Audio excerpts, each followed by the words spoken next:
pick up no ye video ya no video no ho sisi a na eduru court a na nke be video na kire o omo de mask e hye o manim police for 8 ekutatuo komo me pani akume me da say so no na me hu say police for ade matena pick up mu ebiti say eno de handcuff agu me sana ba ko a wote front na yi panie o de be wo me ha unsima kan enam so mu ya struggle na panie na no bui te metia mu mo say so nyina ate ama na abranche bi am say no police ni no ono so da ho ono kura so ebre bi oba fie be kan to mo bam che mabu sam say papa adan nam so anya hwe e ho apena me catch papa ya me brother awule ene nana kwasi so mo kan kire sofo cha so usumo se de mahuni na nkrofo no peso mo me pane ekume eti mo nkofie enti me ka no o mo hye ka no enti kofi da 1 hour otinani na nana kwasi ada 1 hour otinani na papa ya so ada 1 hour afedo mu yan say police for the pick up when me say pick up no ye call DVLA koye hwehwemu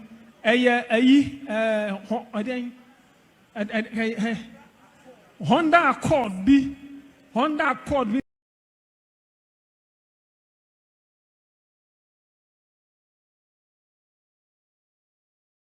number ne bo Honda Accord old type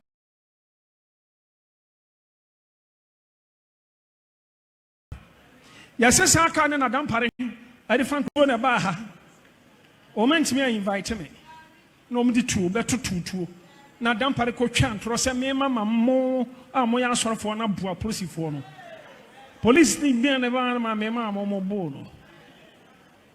Na kufa do so agia di wa musame. Wan frame na danfo pa so ni mi o. Eso wan frame musame hwe. No ma dia tro. Osofo ya de me kwakọ cells ana John Buadu ba ho ana am say na be ma adan na mo yem si oso di anya hwe ochena ye be ye ho ade ama tu di anya hwe me fra chama untumi a osimpanifo ne bu afu me na agi say Victor Kusibu aten pe ena obetimi am ye gya me na am say what Nam se chairman sa na woka. Eno bidi mi ko shame. Mi ko shame how many days? 4 days.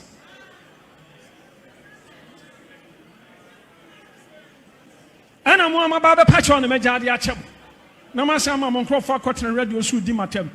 Twantro to me so say me Steve Wingham. Assemblies of God for so for penny. Ene Archbishop akwa meeting. Ewo hen krobeso. I didn't know Mudi atro to me.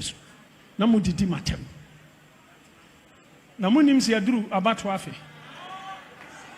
Na munim sa 2016. Nyame na meso na de mobile. 2020 the same thing. Ana masori etia me. Ana mo pesa mu win election 2024. Na mo ya sure se mu betumi die.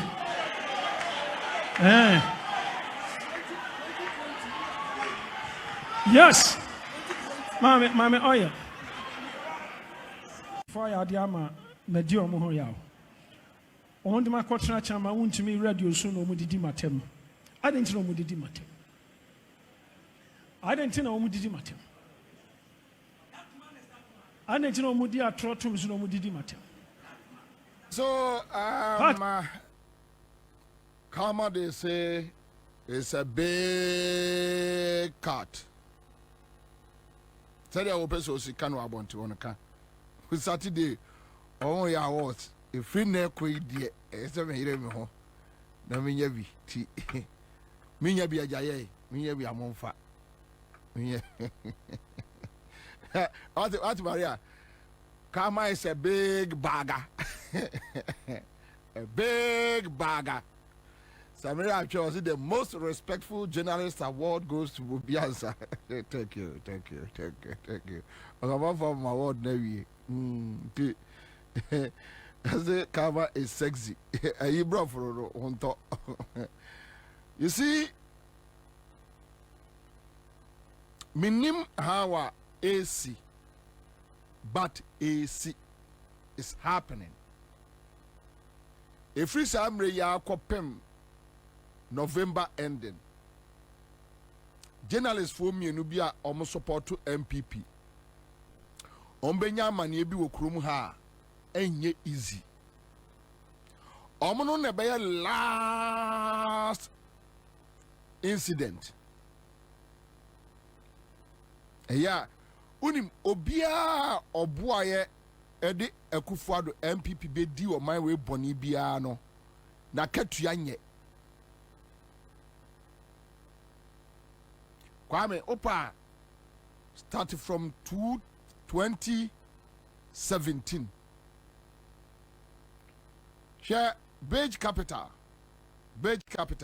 nyinaku nana yere to Kumasi nana yere ye madamfo nyinaku sata moka MPP asem a oka Akufuado asem a nyinaku be buko Kwame uhu nyinaku a ore ebeho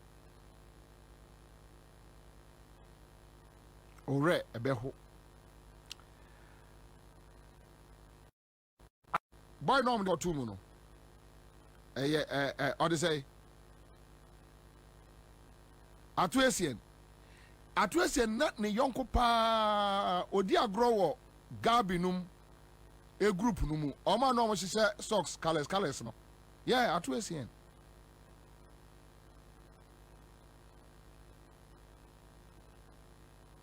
today atuesienum sika they are claiming omuna jiska no but some betwe ska na mo de ene ye be din trato so ne de wakwa akotum samia okudum nyina di atuesienum sika no bi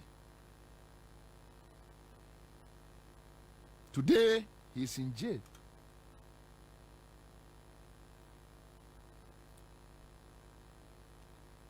Then marketing head Edema a multimedia. Amo frɛ me ko meeting mu ka kyerɛ me sɛ Kwame papa your friend say your papa UT Bank your friend Amoaben UT Bank I don't want to say Amoaben personally, but I almost say compare advert from UT Bank. On the start time na ejina ne na so pa for Asempa FM and UT Bank for say the way I see eka safa Akufuado no enti omo entimi emma ye advert on Asempa FM kopem say ibe me free ho Kwame Amoaben eyempaye ena agye no Unim say Drew baby kra na Ghana for so abodam yeah omo no mo ye managers ewo UT Bank branches omo na omo ye HR for eno omo nyina tifie minim bebre usia omo mobo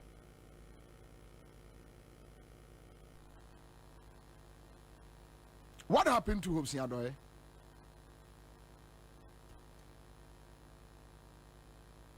Hobson the other crowd here, because he is out there facing them squarely.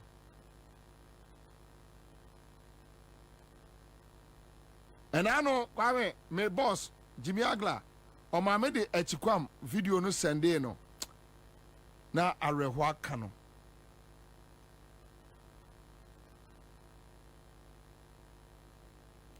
Osu bempa said that dintro to Jomama so. Ki kansem.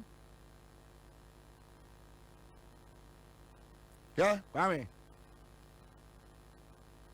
Enye abaya mani nyawo. There be empengu. Nature. said the nature besia punish media for our media kufa no MPP buy no omo wie ye wo de oti kromo abehu poladomo kire no kwagu ba ko no omo wie ye ebe ye nkrofo nwanwa. People will ask how, why, what happened. The punishment these guys will take, they can never bear it. Their children can never bear it.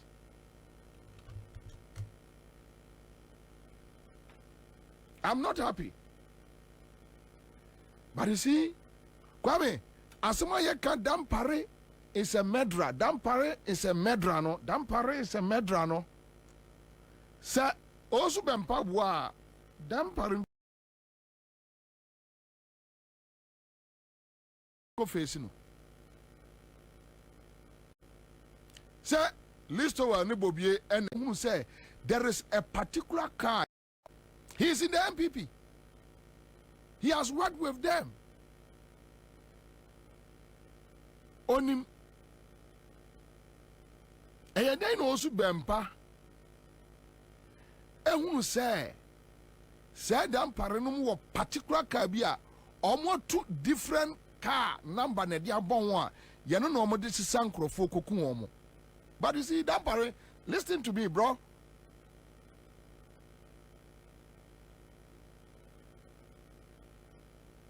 Dampare where we anya fe you don't know. Somebody should record this at the police headquarters and give it to Dampare.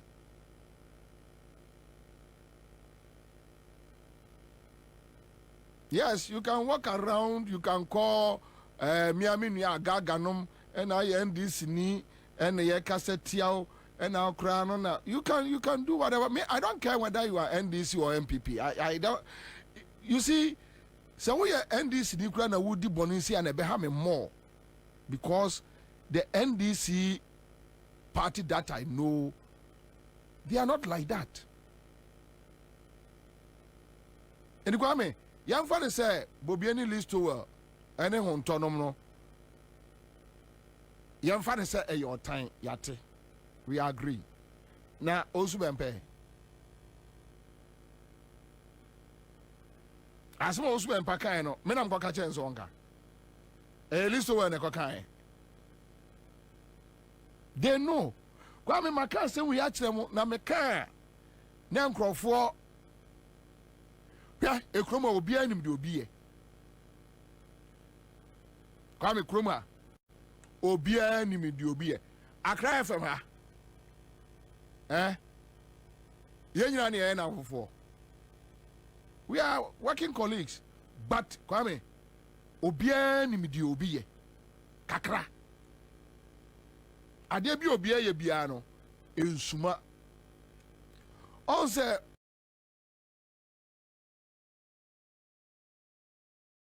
nyame bo wiase in such a way say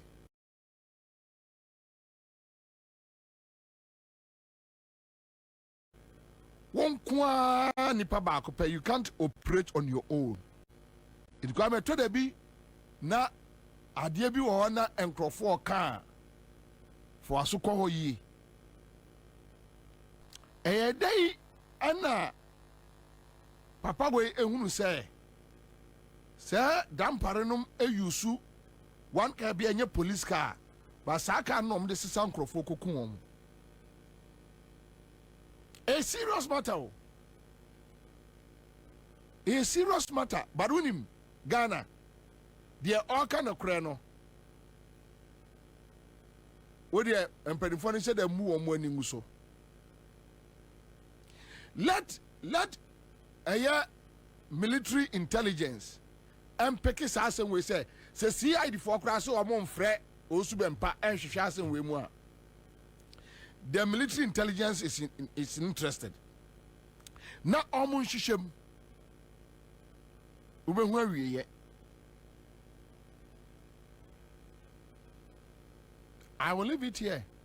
Osubempa no more asem. And Yamasem, me will be in Yamasem. But Osubempa, you see, Tie me, mbu ateng, mbu for. ebi ana onim ade kura wo ye na so you odiifo de but de na ye hu no you couldn't see it, and today here you are. Me, I don't need Osubempa to come and tell me say Jomama Bewini. I don't need Osubempa. I don't need any prophet. Me, no prophet can determine my destiny. Nobody, no prophet. Ainsi that me. Enti me nkwa sorry. Me nkwa pray for me. Me nkwa druso. Me mpa dia obi na eba be kyerem say ade say besi. No, me na mo an see I'm fine. I'm good. I move on.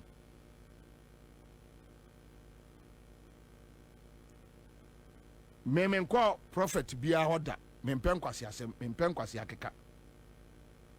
Yes, I have prophet friends. I can't judge them. It's their job. But me information me down. Me information me jaw. Jammy, just leave me. Let me just run my life. Me here odifo bia obeba be ka kire me say Jomama be wini ana on wini. And come me, look. And I mean no be di nkomo. And the person was telling me this morning say yeah to ye bona groups ni bi wo wa they are interested some be vote to amendisi. And I'm say mpacho $18 cities no bobie me nkwa na meto. There me nkwa na meto. Fuel prices no me nkwa na meto. See food and beverages for say omo ba be pass tax bi e dey am consumers. Kwabe me nkwa na me ba eto calipo. Me nkwa na me ba num coke. Ebi kura me bobie ma bra bo sesi ami wo mu eye chen o. Eti I don't care. I don't oba actually come say MPP say winning. I don't care. Why? Kwabi, me catch them say me no ka say. Me nim MPP for come di wo papa. Omo sorry no omo send ye mu bi message to beg for 50 cedis, 100 cedis. And the bullets also come na ya bre baby a brecha ye me come kire wo. Some grade me metimi na ntiko dwom koto amane ne salmon be ye nkwai kakra. No ma wo body efufuo kakra. Na say grade body efufuo troka na mdie.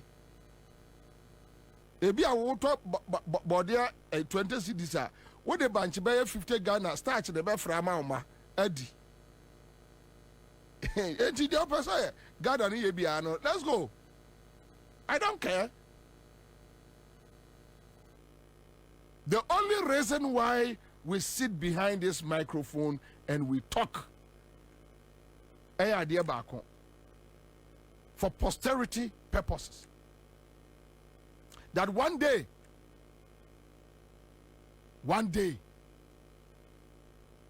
the unborn generations will come and listen to our tapes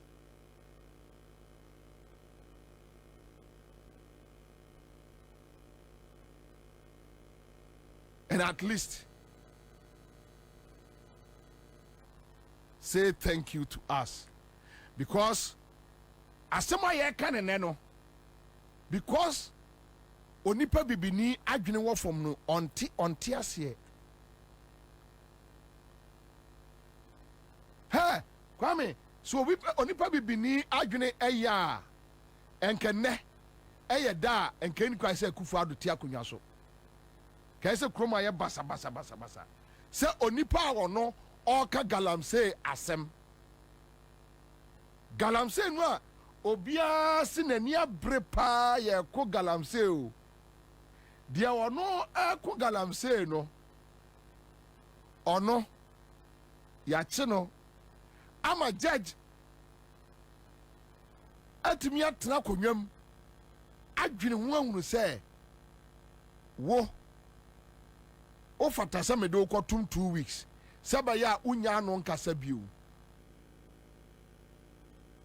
Kwame omo si charges ne ya dia omo ate obi property MPP flag yes sir and almost aye debut and unlawful assembly yes sir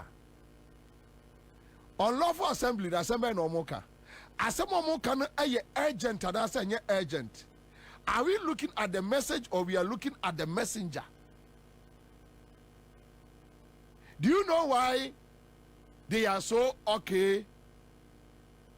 Say, Omo, I be jailing Crawford for talking about Galamsey. Yesterday I told you, Eye Omo ana yes sir. Eye Omo na yes sir. The Galamsey business no is run by Ghana's presidency, the national security, Ghana Army, Ghana Police Service, National House of Chiefs, Islamic clerics. And for that matter, all said the Ghana SID, you will never hear from the Christian Council. Oh, dear Kwame, yes, a judge. Yeah, what you utmi use discretion. And yes, sir. And he would judge no a discretion no. And Quasha say, hey, I didn't call an a no. A ya na say and yet almost some new woman I say nim. Okay, say no ma for we will find them and caution them. Until you find them. Kwame, just imagine this. Ghana near would tear me ye. Sadia we nyansa wo mu a yesi national security for ekọ atiwa forest akotu gala omo the national security oman ekas ene koye kwame ye che wo mo no edebe ne siye ye fine wo mo dia ono say ensuo wono say kwaye ye fine in 1,200 kwame search the story search mame me pacho sa national security for no omo che wo mo wo Eastern region ati wano a omo nua no be threaten say akufado anyai wo mo a omo be bebe nsem no wo video no mesra na waboa me because we dey yeni. I know Kwame, we don't have it, right? We don't have that video. I remember we don't have it. So obi wa obetumi, but no, the story need obetumi how much they paid. That is what I want. I'm say utubet me check mame. Point of law. Charles McCarthy say Charles na yet me bua me e was anema no. We don't have that video. There are no L2 Galamsey e wo kwaye mu no. Ono no ye chi no ye fine no. Tio. La.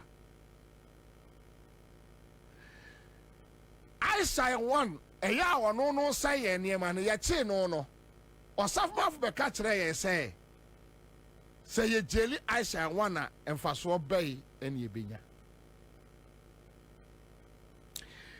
dia ono Ghana ni obo Galamsey no dawro no say ye no ono momu no ya chi no e jeli no. Okay, 1,200 is what the guys paid. Yeah, when you 1,200 Kumasi set. Would the Kumasi then you have chain MPP for now go attack a judge. You have non chain. 1,200 you have non chain. Today, when you pay MPP ni a defender say you take the flag at top from the party flag. Obiat the party flag mu enti no. Oka se nipa MPP ni ya aboa odidi from the presidency to down omo ntiase se nipa MPP aboa ya odidi form won won faso chen no. They don't understand it. Ono omo transi an KWABENA we ya santini ya na ade a wo ye no ye mpesa we ya aboa didi from ura presidency wa emwa didi from omo won faso chen omo te presidency wo ema omo de ye taxpayers eto aduane di die o to galamsey ye chenwa otua fine die wakobo judge ye chenwa otua fine die wono preach about the galamsey se enye no se ofumu a onu ye jeli no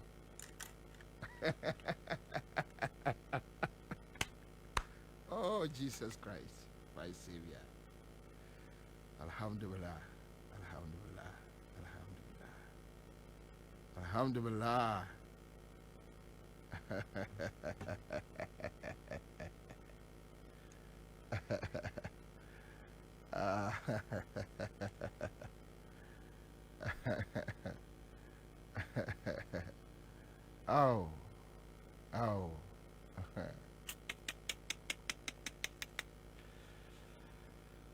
ay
Mino mia koni famia mia. Egbe me fue na de chia.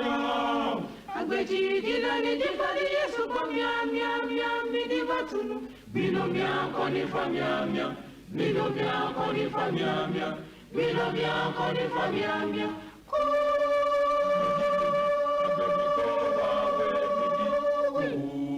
Midi, agbe ji ko wa we midi lo egbedi.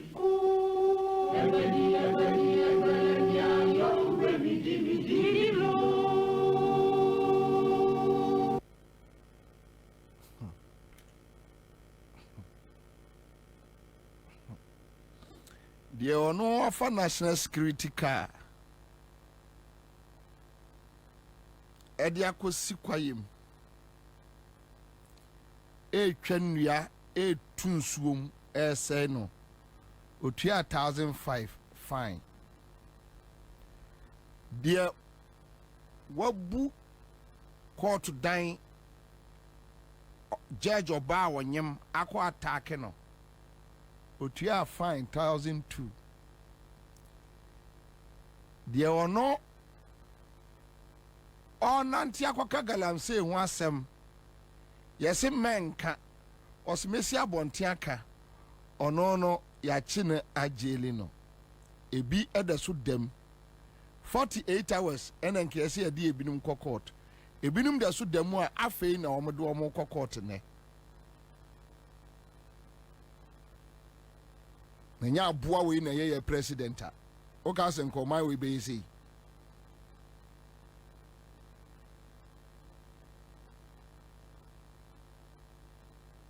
Kenya boa ene ye president o my way e be dru baby aye dru that even common law embra ye de ye adwuma kra no onipa da sanisi onfa nya adwuma.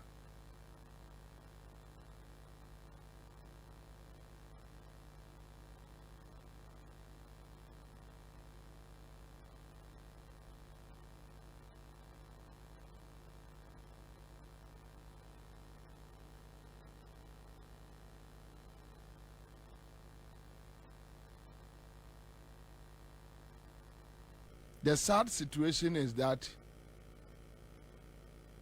Dampare is fighting to please Ekufuado and his family to keep his job. You know is fighting hard to push Dampare to almost set to Omumienu into SOB ayere no dim kwasi asem more. E de kire say yes, ye na ebetimi aye adwuma no. Omunim nyansa se obeba betena fie. Obetena fie a ye de mbra kro no abediu.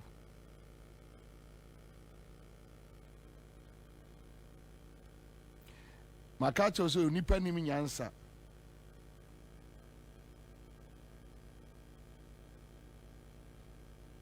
Se nipa police ni ye Ghana ni nim nyansa ko betoto na kwa yi. Ansa kwame okay police peninu a eduda kwa omko no national security MPP for boys no kobo no etwe na se e wo steps so e wo regional coordinating council e yo so mo bo no ma na Johnson no ho no oya Ashanti regional police commander kwasa sem sa o afa edru time obi anka bi ma no no anwa piatu say baako ansa na baako so nansen o say na waka se na waka yasem former CID boss na asem oh tape ya na metai boy me mo but me kaka e wo mo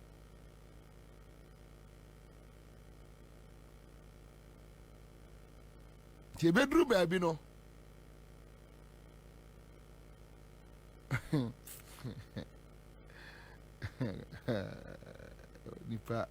onipa nim nyansa o de ono etu kwayem etu nsuom no ye de ne kokoto aye fine no de ono kobo galamse no dawro se enye no ono no kwa ye jeli no. Then you come and tell me that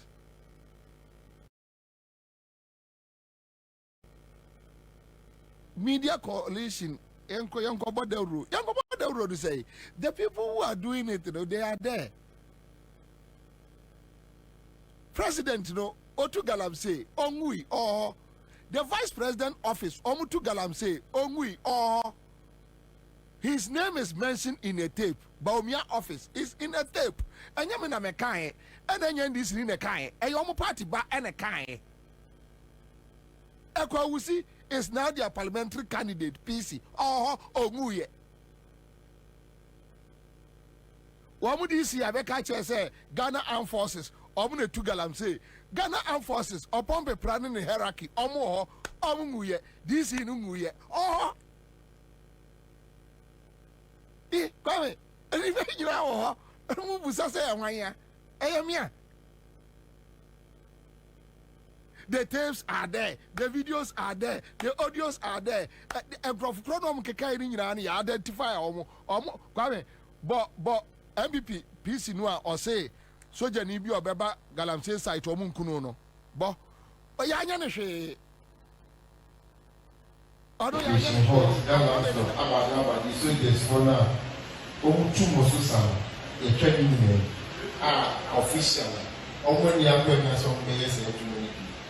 to people outside town when I say question. India operation hot, that lamp about the soldiers for now. Mosusan, a training name. Official.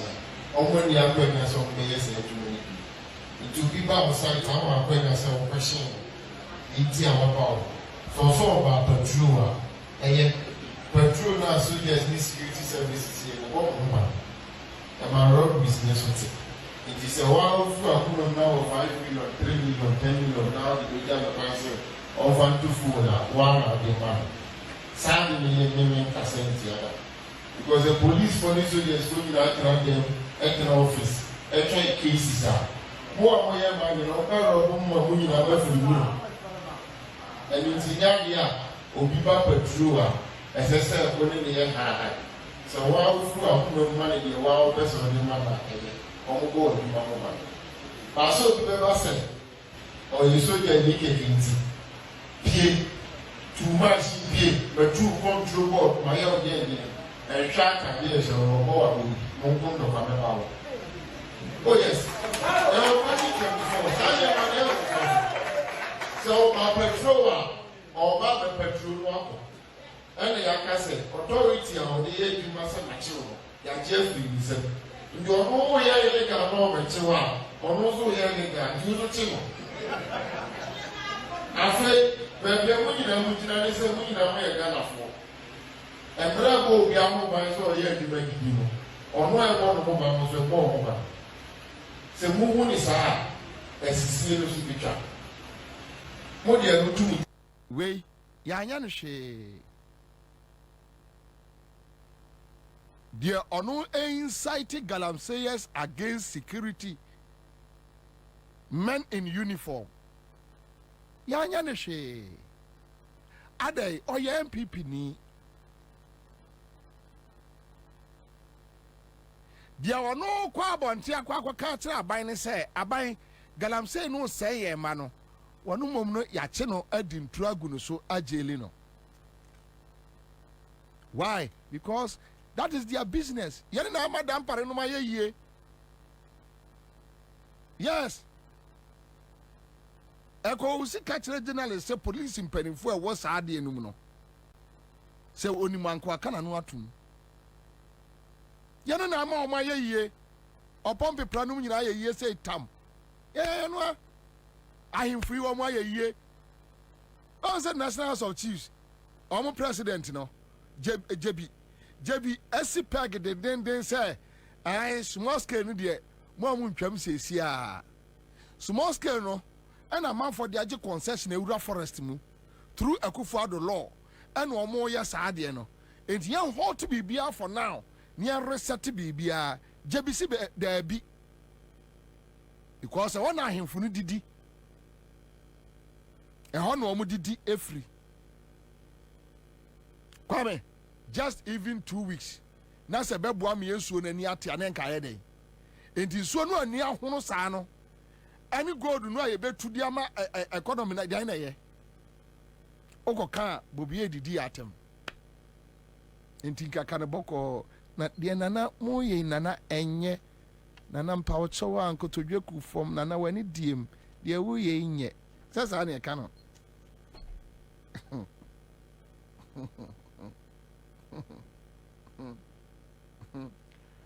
Sani Akano, you know so.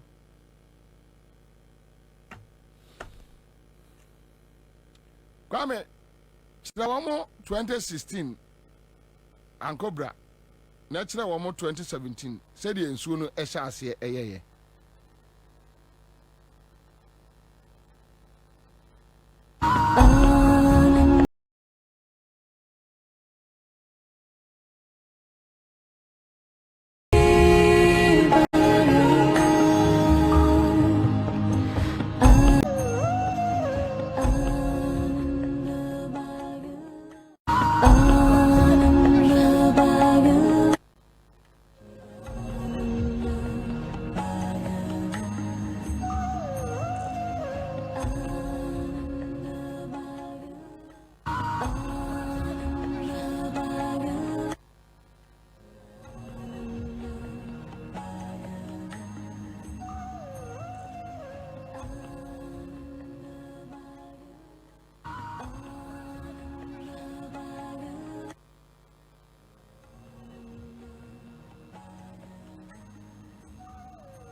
So this is the situation we find ourselves in. Thank you, my brother. Young friends here, yeah. There is no need for us to talk about anything again. All right, so the last hour, no, the last hour, and the bleak, yes, Nana Mayenye we quick. Na young friend. So in 2015, what did Akufo-Addo said about the economy? The story today is bleak. In 2015. That is what Akufo-Addo said. The economy is bleak, 2015. And that is what we are going to look at. So get me the video, quick one, and let's move on. Mobia Hanuhubio, or Yomane to Galamse, no? Omuni. Because Nanama said the O2 Galamse, you're fine, no? You are no Koya Galamse protest, you say what flag, and the unlawful assembly. Now we crown. Since 1992, power has changed from one party to the other twice, each after 2 terms. Next year marks the end of the second term of the NDC. What is different, however, is that even though 2016 marks the end of the second term of this NDC government, the current president took office in July 2012 after the... Does it make sense? Do you know China Ninua? Or no free in the country about Ghana Hanway when your police protection. But Ghana Nina, yes, send assassin one, and Nuntinu Yawon Koda, one with deformity, woman now, yeah, protest and a yachi, nay, do walk to remand. And it's at this corner, say, yeah, call on the president, we are calling on the president, we are edging on the president. Almost said that. It doesn't make sense. Almost said that. Also, Omunim clearly said about 80% of Ghanaians and Omagine were from. And I know Penamini lady be dim como. And I'm sent to Achimota no acquaint for Sovena also. Yebusa Mamako Achimota, Ufro no Colegon, where Jimmy. Because whether the school they don't teach them anything or they don't understand anything on the street too. When you say Adiano or Moya, no, Bepim Nenkrofon with the magnitude of what they are doing to us, the harm they are causing to us. People don't omun and Woka Otieno Bibi Ayana soon Bibi as a what time people be a walker Bibi Okase a school, Pabna a school, no, say Ushe TV. Say I am known to be our Ghana TV so and no crafona woo and to would dear a Jimmy Yen for school trunching. A Jimmy purely say, what better now was a Ushe TV news. Now we be say Ghana and swing na say kamikaze in the womb. No, just a work degree, work masters, and son who say, all say, Omuni Missa say, They know, so I say. But omunim the implications, the repercussion, the future effect. That one they don't know. And we catch any say Akufo-Addo Jimmy say almost had any coswa. Now you say did Akufo-Addo attempt on Tiase. Onima de Cro. So Onima de Cro, look, I'm telling you, say Ghanaians Onima de Cro Akufo-Addo mo ya own. Kwa watching Sika Ekono so and in a bush and so. But they don't know. Inti a kwaya na asai kakra. Me da chira na me kwaya madwuma. No akojira na the shop ano. Erade ya do ase da ma o. Erade. Adam twina. Ba kwabra onyi ni se omudi kan di hu hye Ghana fo mu. Omudi kan di hu because of bonine seven kwasiase mo be di ntino ho. Omudi kan di hu. Ewura Ghana fo mu hu say wo try we will come after you. Usuru. Kwabena hwe san krofo yi a ye chi wo mu kogu mu ya. Usuru. Oh mimi nsuru. I don't know usuru. Mimi nsuru because kwabena I don't know say metina wo mem no be di president say or destroy bibia. The reason they say omo ehunu wura wo no. On say ye wo ya. We ye training upbringing nyina no e timid way. Ye catch us a penny kasa and kasa. And penny dim come out soro ho. Penny almost day say penny a yard ya enya ye kwan ye fa so ye kan no. Omo e be ni sa ne o ye de e be ene training ye. Sabi na e ya na penny aje kumte asa kwa na ya na okotre P7 keka nkwasi asem no. Omo de be ene training ye. Enti ebe no puan ehye tokromu e ma ye timid. Enti woni tua pa se ade a pani yi eye kronosam ni aka cha se nka se pani ye kronfo. So during those days teteno yentimi nka sentia ohene yentimi nka sentia busua pani yentimi nka sentia chiame. That is where they were raping girls in the village.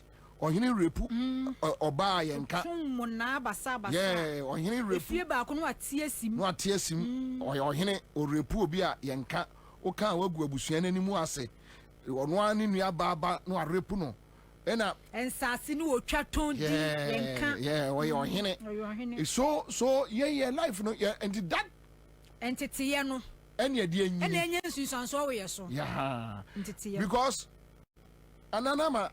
anana me catch obi say empenifo no omte Ghana no omo na no mo abrochiri no mo akọ wo ho so nko holidays na se bi oye bibia ne nana no grandpa don't be silly don't be stupid once you are crazy me no na nyini papa hey what you brofo oba no ne na for control officers mess no mo num club a we say me nana na nyini e me nwanwa hwe look kwajo when say na say me call UK na akola ya o ma me kwa adwuma o na me ne no na ayi ketua bi how to make catch them say hey, grandpa don't be stupid na say wow akola we say why you so you see because e ho no broni ma unyimi Jimmy Akufo-Addo Jimmy enchere no sankwase ade we no senka enkanura omo remand yi say UK, Germany, kejatum. Onka street mu enka nya yie. But ye no. Ye di hu awure ni pa wo ye. Enti nya Akufo-Addo. Ye di hu awure. Nya Akufo-Addo na ye yo. Akufo-Addo eridi ye body language ehu ye. Se wono watra himfie kakra. Enti onim sa Jimmy no e wa himfie no. Enti already ye body language na hu so okay. They say me a penny, say me yes, I'm ready to matem cry. Or more wood do no, I'm ready to matem, because of whom what dear. But don't want to answer through. Until I'll go this way, I'll destroy the country. Into Kakrabin on betting me a cano, the Ancrophobic canos or whom what dear. Now, as a woman con, and a moment to me canoson a Dawson, then we can have our way. That's all. 80 answer Kwabena Ken. The sea Kenyan. Economic crisis predicament Ghana for woman na Kenya for edie enu half. Ne nu half ba hwe de si Kenya.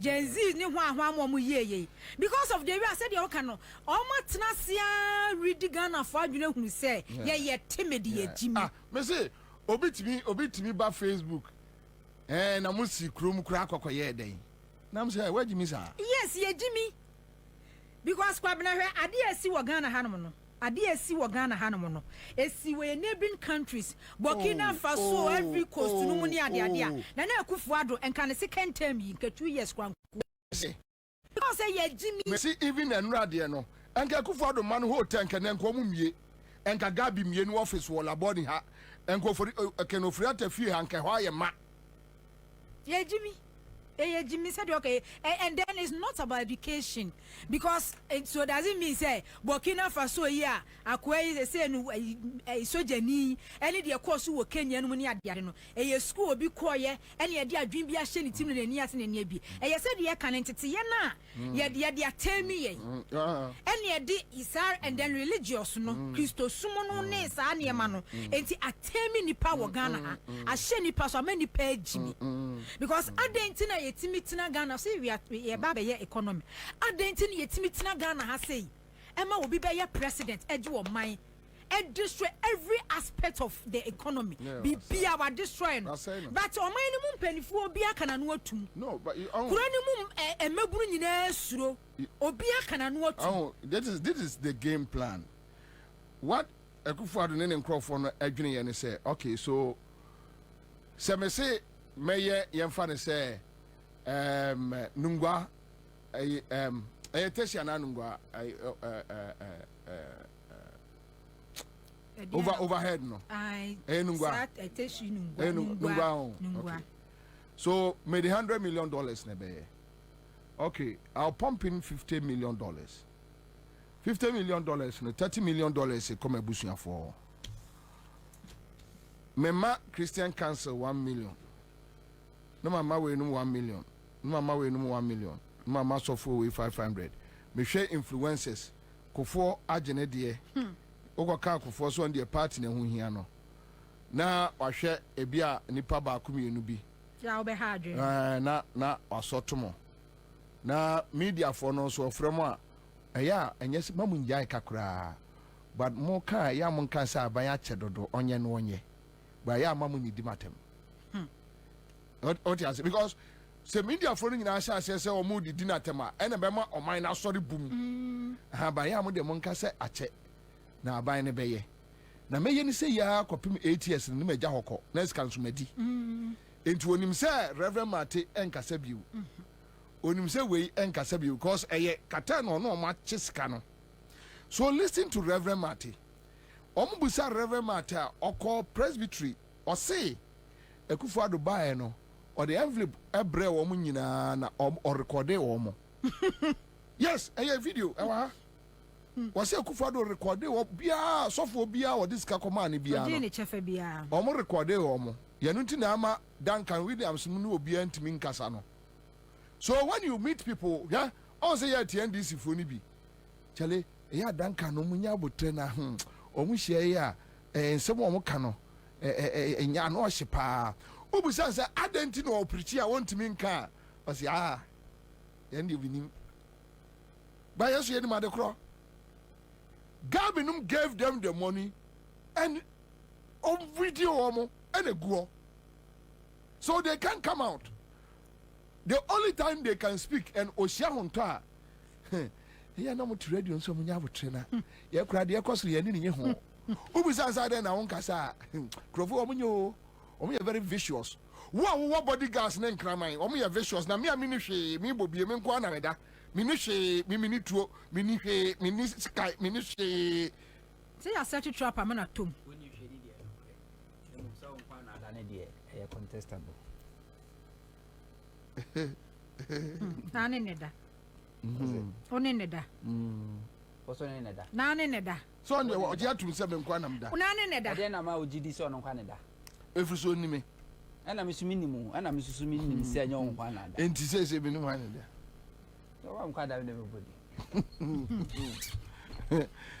anyway, so Nanama, that is the problem we find ourselves. But quick one, my main boy Mauna Yentim Frio. So Akufo-Addo in 2015. The story today is bleak. When we go for 2015, when we say all problems are Ghana, woman went me a mogalam say so. Yes, because that time, there be that time Galamsey way. That time Galamsey way. But I go take Kufuado. And Yamanti no say. Since 1992, power has changed from one party to the other twice, each after 2 terms. Next year marks the end of the second term of the NDC. What is different, however, is that even though 2016 marks the end of the second term of this NDC government, the current president took office in July 2012 after the sad death of President Jonathan Mills. This, it can be said, ups the stake, with the president desperate for a second term, yet pulled down by his own government's unimpressive track record since 2009. Nigeria showed the way last April, and we hope this will turn out to be a lesson that Ghanaians can learn from our neighbors. The change is sometimes needed after just one full term. The stakes are certainly high. The calls for change in my country continue to increase. Let me explain some of the issues informing this clarion call. Ghana's public debt has shot up 1,000% in less than 7 years since the NDC took office. This year, we're spending nearly $2.5 billion to service interest payments on our debt alone. That same figure represented our entire debt in 2009. Over the last 3 years, the social and economic lives of the people have been heavily disrupted by severe chronic power cuts. The cost of this is estimated to be equivalent to 7% of our GDP, according to calculations made by the reputable Institute of Statistical, Social and Economic Research, ISA, based at the University of Ghana. Corruption is perceived to be at an all-time high. Investor confidence is low. Unemployment is worsening as businesses are folding. Cost of borrowing is at 35%. Inflation keeps rising at 17.5% last month. Cost of living is high. Our cedi has been one of the world's worst performing currencies over the last couple of years. Depreciation and our inability to pay our bills forced Ghana, oil-producing Ghana, to apply for an IMF bailout last year. This has put a 10% cap in wage increases, way below the rate of inflation, making people poorer, and a cap on public sector hiring as well. Perhaps one of the most perplexing state stories in the last decade or so is how did it all go so spectacularly wrong for Ghana? As the Bloomberg story captured it earlier this year, and I quote, "Ghana's success story goes dark," unquote. Even we in opposition did not think our competitors could cause this much damage, could bring us to a point this low. What is frustrating for the Ghanaian people is that we believe it is all in essence avoidable. We believe we have what it takes to make Ghana work again. So my task is not to deepen the gloom, but to give both Ghanaians and the investor community a reason to hope that yes, the story today is bleak and it's painful, but change is coming.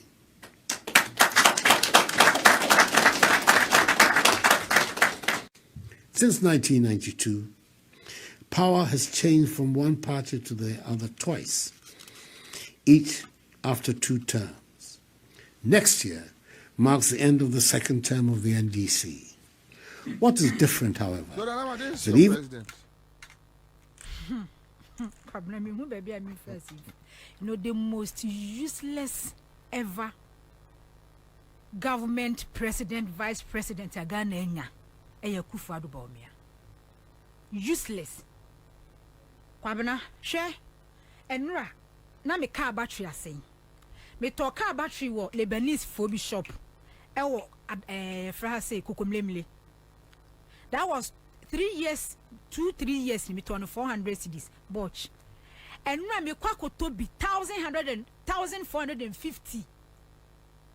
1,450. Battery me use to asena the same shop na me kwa na me turn 400 Ghana cedis no. 1,450. Battery no. Battery no. The most used and now the most say President Kufuado Dr. Bawumia. Omu the most useless president and vice president. Ghana yenya wa Ghana hasida. Talking about say 2016 Ghana if we here change. Maybe four cities no. Now the story is bleak and it's painful. That time when new force you dey for talk about diesel. Share and no be me be cancer ma. Guys, maybe I'm on Facebook no. Petrol. I'm so much petrol so. And I'm so much so say per liter. I'm say about 12 cedis so say. And I'm busy say na say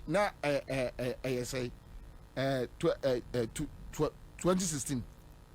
Na gallon you say 12 cedis now what can na the 2 gallon. Liter. Say LPG gas say When did this so? The Obetobia gas ya been filling me gas Cassia Miss filling is a 35 money at the other. They say Tremudi on Cabra. Nana Kufuado MPP are buying a person much Ghana for say it's not about the percentage, it's not about this, not about this, it's not about this. So Kwabia Mame statistics be as at November 30th, 2016, the highest 4.3. Okay. 6. 4.3. Kwabena. Averagely, depending, Ubeyane 3.9, lowest 3.7. As at May 5th. That time, no, say it's drew or minor. That time we are. That time, no, order near my China.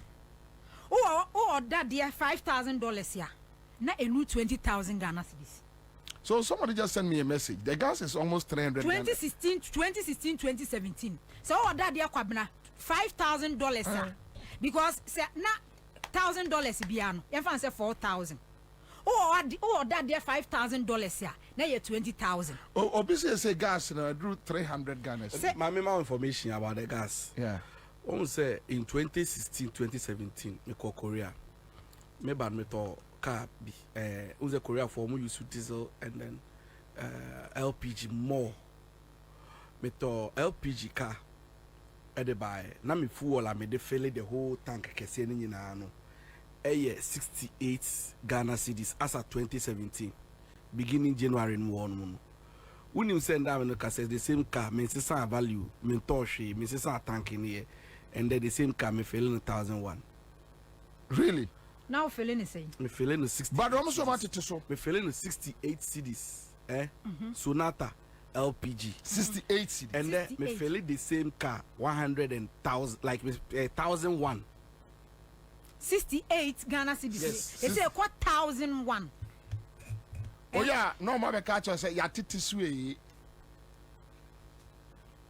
Munti bibia so. So Gregory say I bought 13 plate bus battery for 1,250 Ghana cedis at Kotobabia Bavana. Meanwhile, it was sold for 400 Ghana. Oh, Kwabena me say. Ahaya na me wada no mo de brem wadwuma he enra. Me ko enra he ya. 1,450. 14 kg LPG is now 240 Ghana cedis. 14. Because you think now your exchange rate. So the more 90 say they make as a Kwabena. Say 2016. Let me tell you what that there. Say $5,000 ya. Now me spending best 20,000. And $1,000 is almost 20,000. And let's just say 1,200 Ghana cedis. $1,200 no. And a year 20,000. $1,200 and a year 20,000. Yes.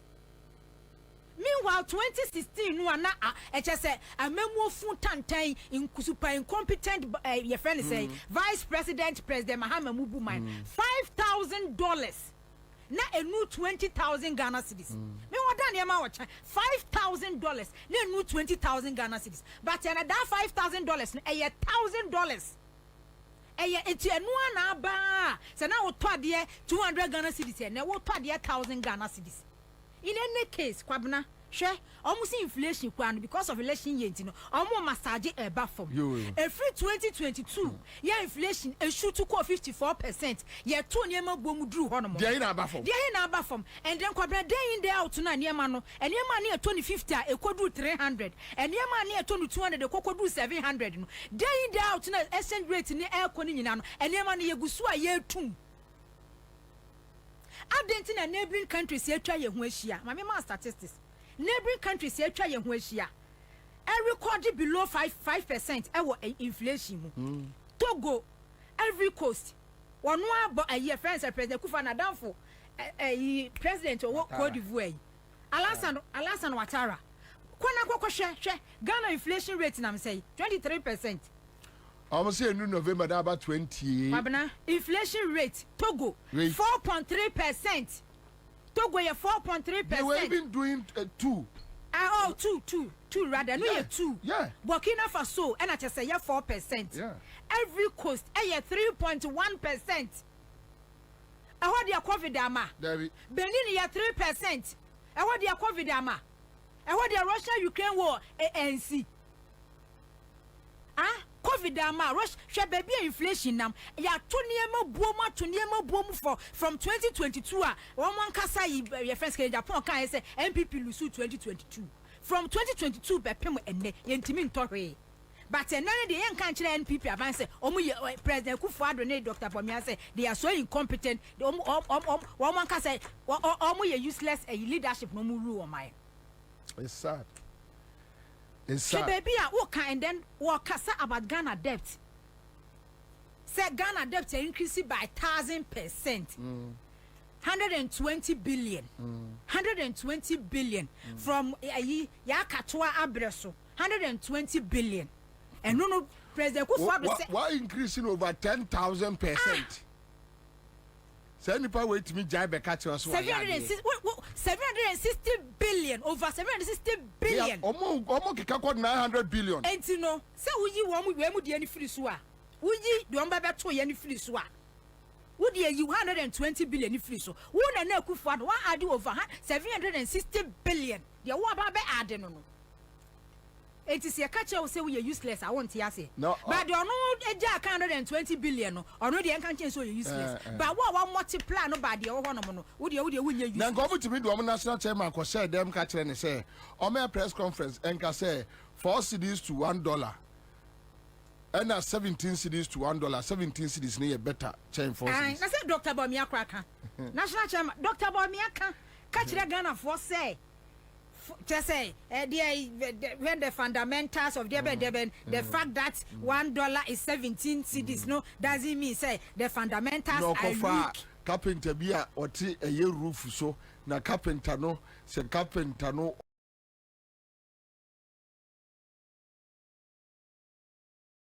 bomb manuma na bebo chance ni so bon chance so na bebo oh o ka se nkwase akeka na okeka no almost odidi matem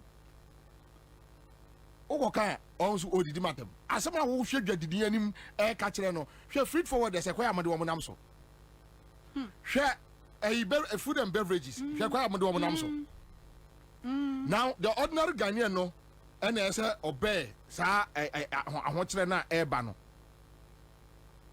Ogoka also odidi matem but say Nigeria no makwaba ya kasa about the economy no eniema Nigeria say Ghana hanom drinks be on me free Nigeria drinks be breo hano mo a ye no ha efi na onim de omo ye omo enkrofo no a it's so simple. Do you know what they do? Say omo enkrofo no akwa say the late Labianca onim de ma Labianca e gross ano say our system no kereje Japan no nya ho fa so enti omo kofa ne ma ne ba omo we every tax Emma Omo. No more you near Manabu system. And the wood and Ama. Say, be the face containers 2 and Abba. Container be 100 100,000 Ghana. No mama will under declare. Say ya no be any a heart attack no. No mama will under declare. Ebia ebi crop potatoes negum. Into under declares no atwe afem. And also my way with tax. And who the bar bontia ebia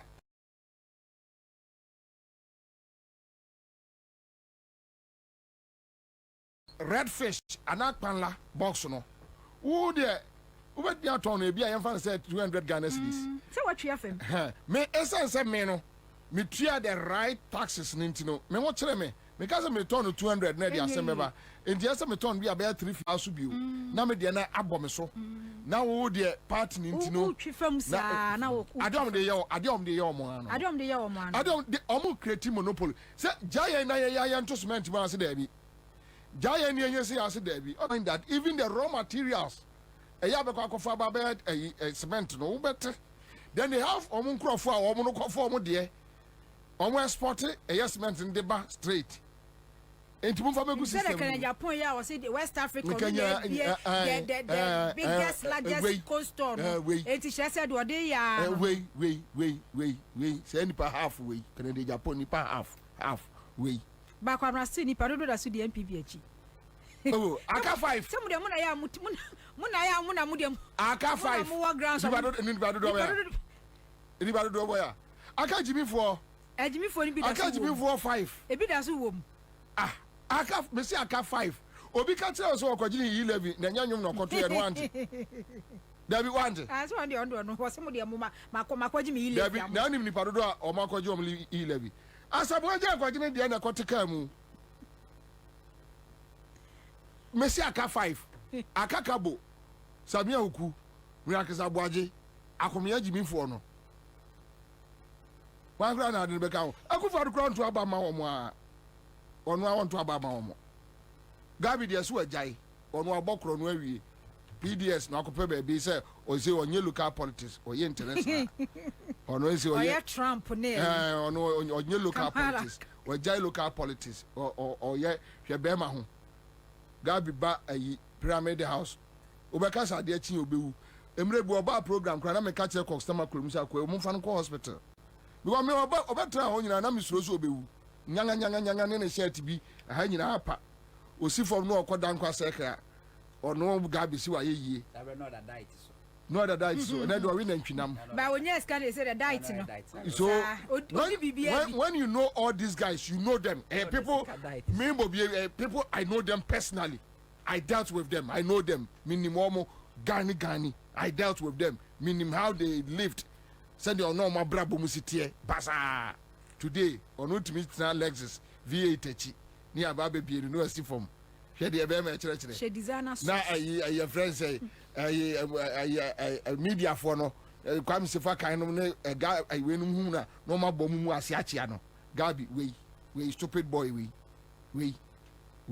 Ya shirt crash na na me minima kasanta mi twitwa woni abugina ponum nyina picture gu me dem abu Samuel abu ejina po ba ko no MPP ni se na minima se na ani Samuel Okuna ase fin ka ese mi twitwa mo nyina picture se wa pyramid house ase o eno wa dan for Anthony Kabo na Kabo hu basa obedi wachi sa ba crossroad abenom nsa crossroad for osu no nim no kese mi twitwa wo nyina pictures egu ho na nka be de kire wo mo de se wu nie wo kwase ate se wu nie ayi afrani say pious oba programmer no aba bete ayi se na MPP for so o walan into ombebo no oba na me de lord feshia no e wo jolu railway ni so no age no asafa ka akosombo mo hia nipa na mo bedi nipa rough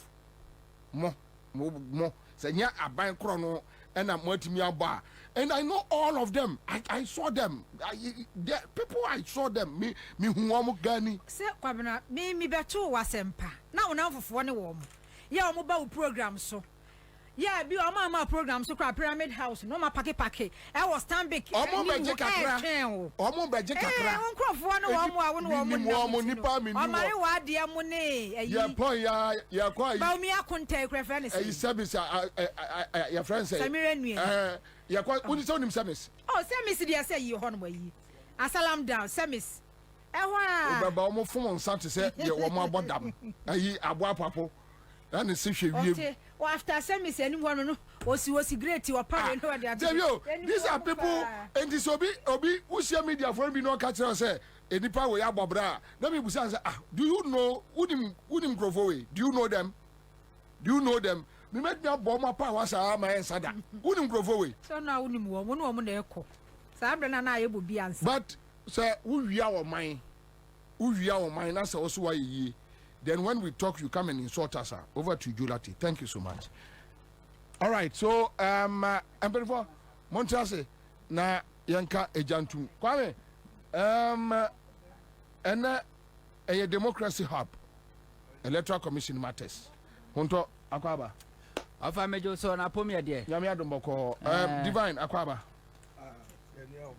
Yes, okay, so get me a Ragana winter monte, so be now, be a senator. The winter coat in and says, winter coat, good.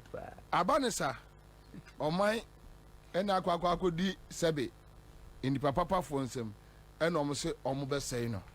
Obiani bibiaka, Obianka bibia. But, Mamma Mamma tweets on a democracy hub, no, and Ra. Almost the nipa 20 I learned 39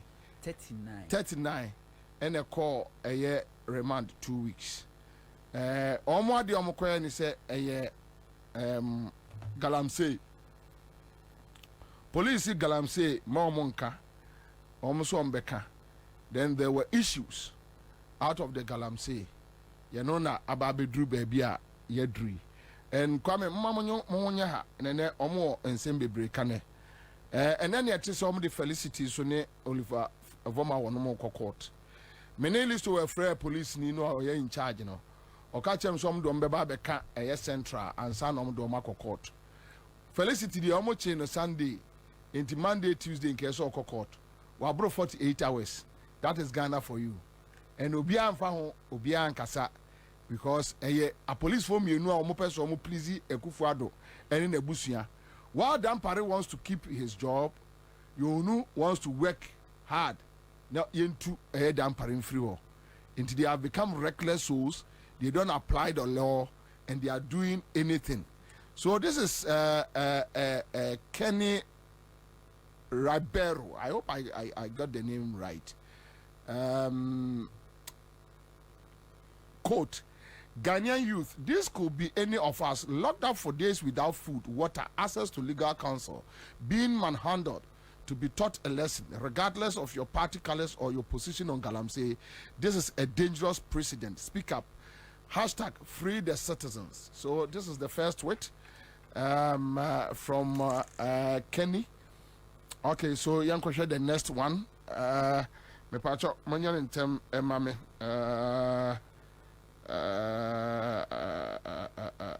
Okay. Sadek Adams says, if you have any sort of influence, kindly speak up. Some of these people being sent to prison are clearly harmless. This is not how Ghana treats even armed robbers. Drop politics and see the bigger picture. Hashtag free the citizen. Okay, so this is one is coming from Sadek Adams. All right. Sadek Adams, thank you. Yes, Vomao is currently on admission at the police hospital. So, which means I can't a year rough and Felicity. And say and now Mujeli or Monusuna lawyer Amagod. So I can't omo remandino. Amagod eka home. Okay, so we are waiting.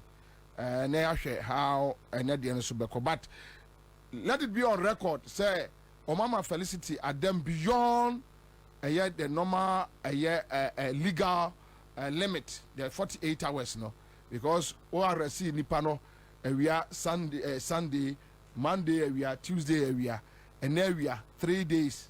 So it's a record. The Akufado Iron, we are no aba be catch say me a human rights activist or human rights lawyer. Okay, so Sadiq Adams dia or dia ban no. Person me Bob 5, so first 5 now munya kwa enya juma. They need more time today. 1 2 3 1 2 3 1 2 3 1 2 3 1 2 3. Oh, this the need, they delay me.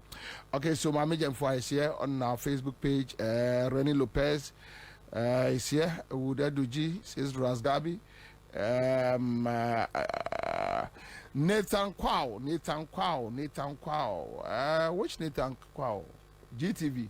Nathan Kwao. Okay, so Nathan Kwao says, wait a minute, really? Wow. City, okay. Democracy, I see. So I saw the UTV tweet be. Okay, so this is President Akufo-Addo has been honored with the 2024 Atlantic Council Global Citizen Award, recognizing his exceptional contributions to global peace, democracy. So on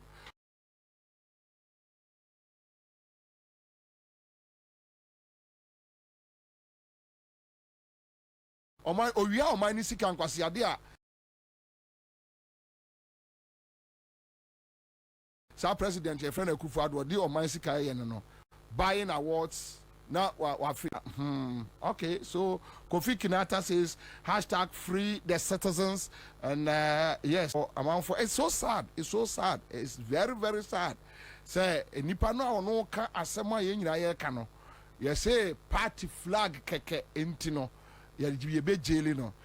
Top boy Camido says the government has failed us. Big shame, so shameful. All right, so hold on with the others later. Meba be yehu adwuma honto akwaba divine akwaba boko there. I can see you are tired anyway, but honto so democracy hub and EC matters. Delete democracy we will come and deal with EC matters, but here we are as a people. Mamenchia na menchia mini opinion divine na be kunkroma enso so nana ya but yo Monfort Felicity a picture and to amenfa akonya we so mbo NDC parliamentary candidate for Dome KWABENA mami Alekure Makurugu nano ade oh there be what's that no honouty you don't become a Jaman. Okay. I don't know to about Anna. Yeah, but said that city no. Otaka one sempa. And I'm saying who information so power. No, me city me be me de pass NDC beje kion. O kankuri south. Oh, okay. Nano kwesi da no launch ni campaign. Me tell wasem. Nyame anim na me yasem anyabre because me from na mo so. Wan kan chiro bi. Sena mu ni akra. See you 2 years to answer na woka. Mu ko be bia monkra. Perifua be no mo da. Perifua no na mu ko be bia monkra. Na o hwe edomo a e ba ye. Na the setup everything. Empenyifo akuku da me ba ye ra Horace. Ankra was there. Ho sini twaba ya no efe de worry bollay one be kanidi ono so e bai penyifo ebremin team momudi Horace Sulebuntari dabi sin bibi sinari se ne dini sinari se wa kokko bi said actress mama penyimu kakra yes, and the national chairman himself I Chairman General EBPM ewo ho na chama kansempi nsa na anu ye be wi no ha Kalsum scenario ye be wi no list to yi chama yibo chama yibo ne ewo ha ba ni nyina munu bi se onipa wa ma Lamti ya wa ma yes oba wa ma yes JM ba oba JM ko ni do koy ba campaign launch no ama so JM how can you different from JM ko ho that was last week Monday okay and a JM ko ho the Sunday and a launch campaign. Okay. Wama now so wama krama program ni yefe pa. No so by all be say no by force. But yami adom domiko benya for SSM. Nana say nano NDC for demonstration by me be ka me wa say the only institution now are Ghana police and even the government almost through a NDC. Because NDC pay and at the current NDC leadership no mun compromise here. But when you take all the state institutions, or my compromise to mun strobia, or mun mobia, or mun ferobia, one about anyum. Min strobia, min bobia, what papi could do, so on about anyum. It's only NDC. In the NDC forecast or more demonstration across the 16 regions. Appose the point me more as usual, I call court in Aqua Jane Junction and Baba Biaso. Because someone will say, "Man, my beefy." NDC for a demonstration, you less than a week, and I will see some demonstration. Now we're dear. Appose the for the can't court class some Jane Junction. I feel the police for some trans near her, and Befana, a police for na fedie or more negotiate. Yes, Ramon Fanfa, Galamsey. Na unim. And Rantene at Chomo a day ending a trick. See a Kufuado, any MPP, Munya ya, and can be BBC. Now, one Casashi de Janis, so you're too much Beyagu. Nyakasenia Baton Cry Maso. And now Omasa as a cranium and no more provoking system no. MPP know how to manipulate the thinking of Ghanaians. But can go for by a president over 2000 or say hey pick. Oh Ghana ya kayen timi. And so Sabre na go for the call hey pick no. Na economy ni better than a ne. Na critics so Rollins ni NDC for say Ghana o ma say sikasem o ma ye bibia pasa. That is how. Yes, obwa. Na dem ya meka just go for a criminal cha kufu ada na nkrofo ntiase. Ana mo di brainwash Ghanaians. Yes so. Hepek na kwa kran fa so en fa so ben toilet. En tu nam kwa ho. Na anu ye free tamaleba me che listo e baako. Chile list you about the way for Juma. Epic benefit toilet. You be seen in now so this highway no a quano. O confifia, she know. And I could afford the Friday Ghana for. Yabako 2008 election. Could force you a sick and a crano. Yaba system to say Ghana sick as a minini. Anti redomination. Yasisa Sikano, I feel there 10,000 about a year 1 city. Yes, 00 Sunuko, the value is the same. Obwa Sika will try and no mebu wa contest, Cassan and the coaches can buy, you know, when Timmy Mua conta. Omna or Musika, Sikadada Noa, yes, say, will be unfunny the Alco Bank in a man of Frono. 2008 election, Sikadada Noa. Na himself free system na feed the other system or more the tough vote but then you Ghana for chom say no you can't deceive us again. Akufo-Addo buy 2017 2019 COVID buy hey yade nyama na Akufo-Addo na for plane no akofa yade na de aba ano mo de COVID ebebu Ghana for faso bibia COVID enne Akufo-Addo nyanka COVID yade bi enke che COVID asaba but nyankopo adaro mane bibia ma and he said do mo twen say oh yanka ya ba no kra ye pese tu Akufo-Addo abayagu ya tu Akufo-Addo abayagu and inti yem provoke the system na sentisa ena se bi aposifo ye badwemba no munim nyansa ena se bi o man ho do ewo mo animu a sebio obi ma order kra na obadwene hu mienu sa the so called order from above no wo na police IGP a obi ma sa order no a obadwene hu mienu because dan pare wo kosroba from abanse sa won tra ho as IGP nka manfo ko him police wo no ngu from abanse sa dan pare wo kosroba from on tra ho as IGP nke be ye pipe wo 2-3 months pe ke be ye pipe wo 2-3 months pe. Into whether I like it or not, you go. wa buy so be operation yonu anti o pese o ye holier than do o ye adwuma ma ne so obi ani edon se won krofo ani no o kwatro ba for my IGP no nya bi ni because nobody will trust you. A new government will never trust you. Already nobody will be no trust you. O na kwa no so ye NPP ni NDC for kwa na so ye NDC ni nobody trust you.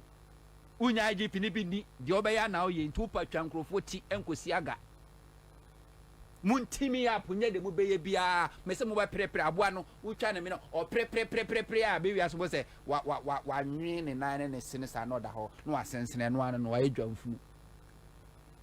Mopa mum provoke system no. Does it make sense? Say aban no nkrofo MPP aban krofo. Ene me ya se nkrofo kana Ghana fo na galamse. Mon kan string no kran ntren nkrofo say e MPP fo na tu galamse ne. Simple. Nya tumti na nkrofo to na de wi a politicians and a politicians say and a politician bay. Chemi PPP ni ba kwa otu galamse wa Ghana. Na chem CPP ni chemi NDC ni ba kwa otu galamse. Akwa mi hwanu mobra wa deto. O chamfan siga. Na chemi NDC ni ba kwa otu galamse. Chemi one known political activist in this country, political party ni apart from MPP no otu galamse. MPP for na say en kwa ya say ensu ase en sa ase. Mon fe mu sie aduasa mienu na mon ka nokre.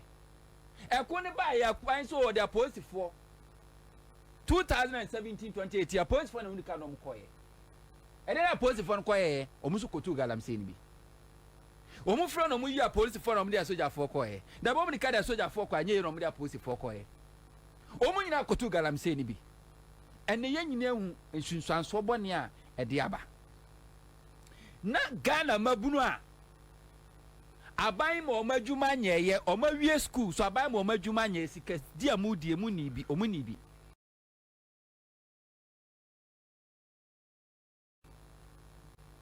na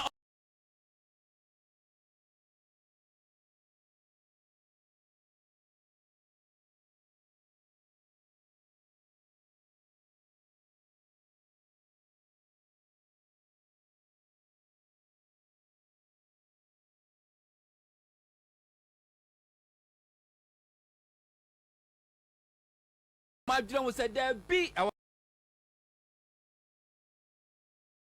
se dia nkwato ho na omo kwa demonstration amoko no a aposi for already nsuo ni ase no yensuo ni a poison no ena nipa ni gira na naso ekonde ama oman no nsuo keka obenom ama ni minimu ango na watimi atiem ama Ghana fo ni wiase nyina hu ni atimato anamo no IGP se mon kofa nsuo ni mfiri ho amom nsuo nom no omungu.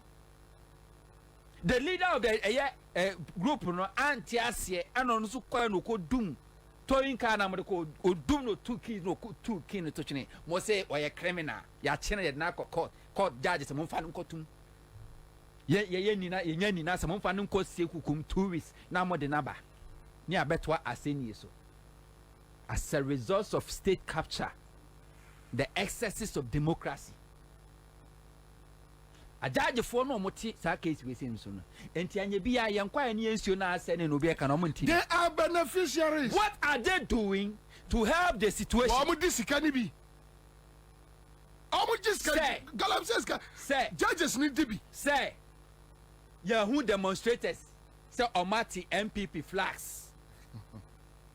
Ashino eni ti akwachi wo mo na yeti ha efutu winiba camera siso na mahama billboard ni ebu no tema west mahama Jamesenu billboard na ebu no sake ye Okankwe South kio nanim ni awa ni posters ede na police fo aye de afa ho dampare akufu ade sanya mama kan nyina esi wakra ha sei akufu dampare IGP ede na we de fa ho uwia na wakotena ho na wudwa wanum say this election police for be make sure so bibi obe fam na hye nsem bia no ye ne bedi pa say bi onkwase asem sei wanim na ye tete nkrofo posters NDC ni poster ba ko e di facing wo Accra Hasia akuf IGP ni police for 21 amount na MPP for no ma bedi Ghana for sika say omo pese Accra nye the cleanest city in entire Africa e do omo flag tantan we as bola so asa say kroma nyina e no na Accra say tantan tan ba bia be hu bia MPP colors tantan tan udu run about to be na as say bi tissue paper tantan tan na mobru na sisa bola aboa no mo kwose a post for say akwose wo mo say ade na maboa bola no na bola na mo share no ne colors no say MPP colors eninti yakwose no enti that MPP youth organizer no MPP for there me say MPP lakini ama bebre but minim da MPP benya nyansani oba be youth organizer da when George Opariado NDC all launch youth manifesto the policies ehwe kwan de bebo amabunu no na MPP youth organizer what social media no to ayampia wonu no timi koma police instructions say police for anchi omo and detain omo a wonu no be ya police for ade na IGP internal MPP youth organizer commander command IGP dampare na we this is don just John no akwache mrantie nim obi wa woman no mo che no okuta no phone a oye live demonstration course no or TikTok live ni ache no ni amana remand ya remand no ya remand no or TikTok live ya remand no because we are part of it ni akwache akwada 10-year-old girl a on na ko demonstration wadi na nachi ni akwache no won to me way within ni kronfo sansani way buye nkwaye say yensuo Keti Jamfu a women organizer MPP sensuo say nkwaye ameno konkra ya sia ye wo nkwala obi nani ya miensa obi ani etwanasum ane ye wo mo na a 10-year-old girl adini na na achi eko protest said ye be ya ono ne ma oba be wo mo da achi no onko won sa akwala bi na IGP asoma sa mo nkochi akwala na mfa ne mra oye didi ni akwachi no na ye dinaba na obi a o protester or ye demonstration a harmless demonstration na police for akwa so ma break order near the mark court say what am kwe ni nwie but yemfa nko shem 2 weeks because omunim said definitely we nya offense bi abetima jeli wo monti yem punish wo mo keke yemfa nko shem 2 weeks and 2 weeks no ba ni ama obe ni a sell record ni achiwe do atum. So you ask yourself, say Ghana no you see yen ara ya sasini e ya boarding de ma ye moja na ye na nyade to de ma yen edumi no so say bi ato aso no e dear na security agencies in this country, what have they done to preserve our land, our water bodies and our forest? Abani de ni so na corporate abani too. Akufadu netu ne amusu na akufadu ne ba o me na etu woni dampare no na etu aposifo no omu na etu eje no maye omu wie ye na echi ye de court no na ye ti Ghana ha na court timi free China ni a onu atu galam say se onko na the same court no I remanded a civilian Ghana ni assassinate any dia.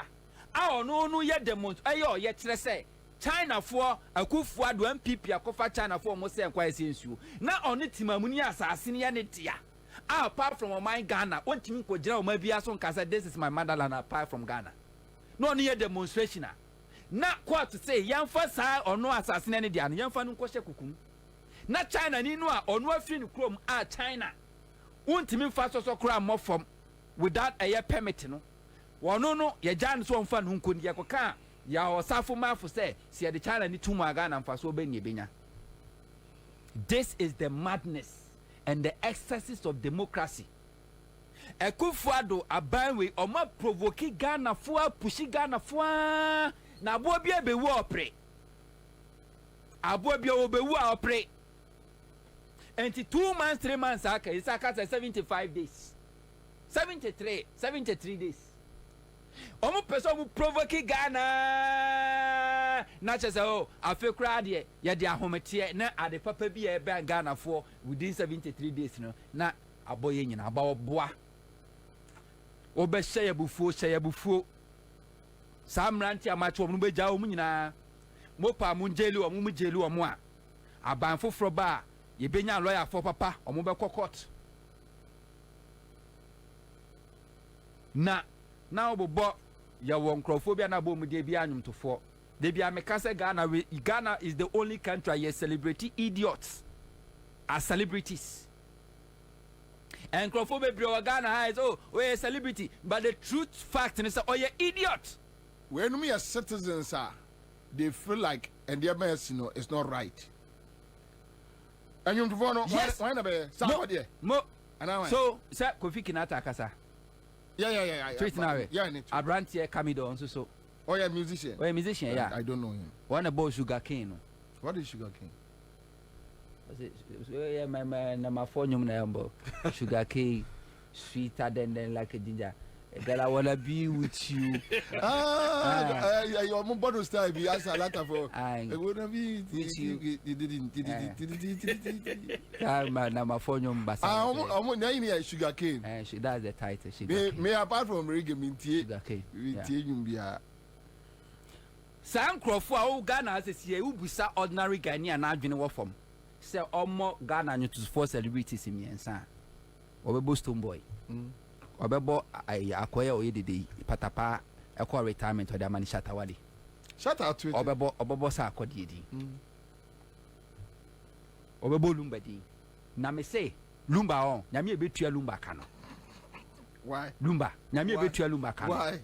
Now when I see people referring to lumba as a legend, to the say because say yemfa national monument bi yemfa anna lumba because lumba a legend.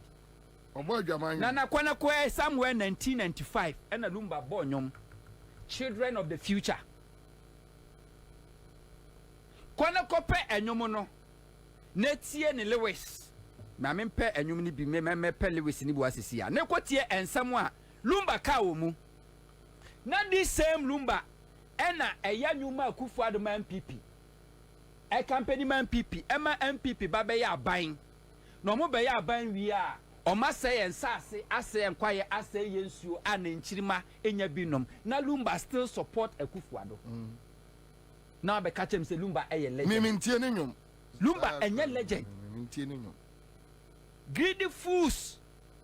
Nagana I say a mamre a day kotoko and kotoko ni wa near their pesaye.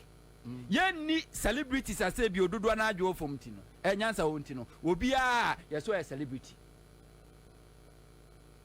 And ye heli san crofo oh ye nyum tuni wunya osika free he se nye Ghana for e na beba onyum e na anyum be popular e na obi be ye show we invite you na wa ba beba you are nobody wunya sika free baby ya and why don't you protect the people so mo benya hoden na de bia obo show a o matimi aba be support you me pelumba sa children of the future no yeah children of the future and I just want to and some for that and some mo o tie lumba ne nyomo no sa ne nyoma na me ya to no one voice no mamre me bonu hasia na nkaso wati aha tie me ba koba tie daddy lumba because we kohwini a wakani di awie 1995 now what was the state of Galamsey in Ghana 1995 na nane wo river bi wo Ghana ha ne apolitino how 1995 near a forest reserve be near Seno. 1995 was 2016 yes 1995 for to sanwe no what say Ghana ye koko e ko wiase a ye boy ko ne say ne heavy metals e we koko mu 1995 na boss anwe won na to nyuma Kufuado na oyewe no oyewe na there is going to succeed o who say repeat 2020 and Sabra no boss anyway, no see destroy nature. They should think about the future. Children of the future. Children of the future. I think we should think about them. And this same government that you campaigned for, voted for, sponsored to become a burden on us. I say so. I say ANSAH, I say quiet, and the sound young woman, even the unborn generation of my life is threatened because they would deform babies. And Lumba is here. Not saying anything about it. No, be able to catch them say, Charles McCarthy, point of law. Oh, Lumba is a legend. Lumba is a legend. Now Charles McCarthy call in. Catch him say. That is his opinion. No opinion what? Opinion so be so opinion. Some opinion about his opinion.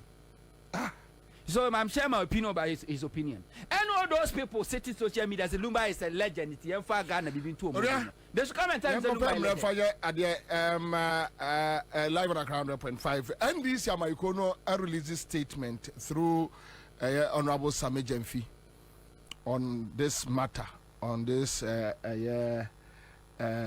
democracy hub for issuing and member and this leadership abaso. This is how to show leadership. Magana for who say you are there for them. And from the national chairman, the flag bearer, the national communication officer, the secretary, the national organizer, women organizer, national youth organizer. Matese Enche Pablo Usube releasing a statement. But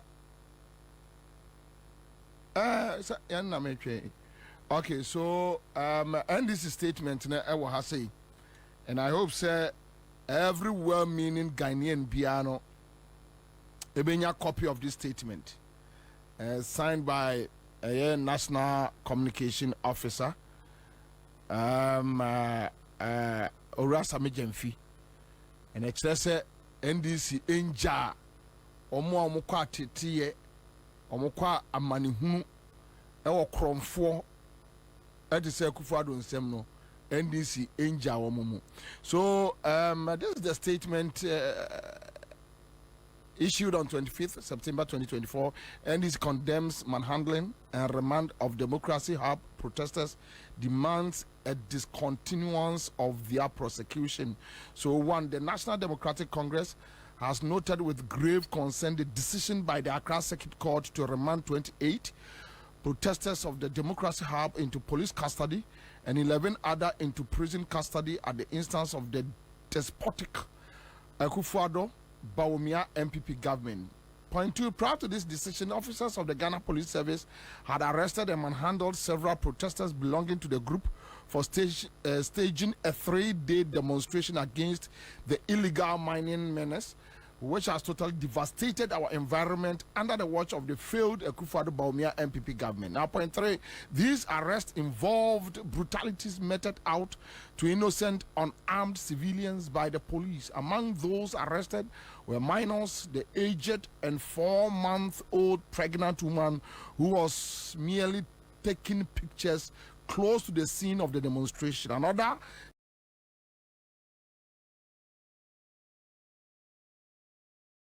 gentleman who was returning from church was equally arrested alongside a host of other innocent bystanders. As we speak, families and lawyers of several protesters continue to complain about lack of access to their relatives and clients, some of whom have been denied basic necessities.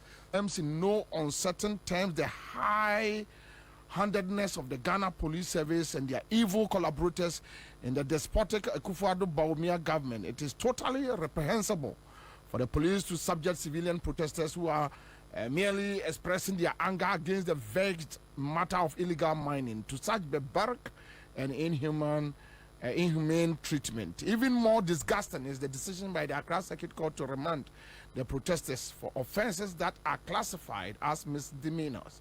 The right to protest is an inviolable fundamental human right and must not be inhibited by such acts of high-handedness by the police and the courts, National Secretariat, Accra, NDC office. All right, so we are grateful for the support, and I think say you better NDC impending for us and some no ebebre ADHD ba so 0.7, 0.8, 0.9, 10 signed by Esquire Sami Jemfi National Communication Officer.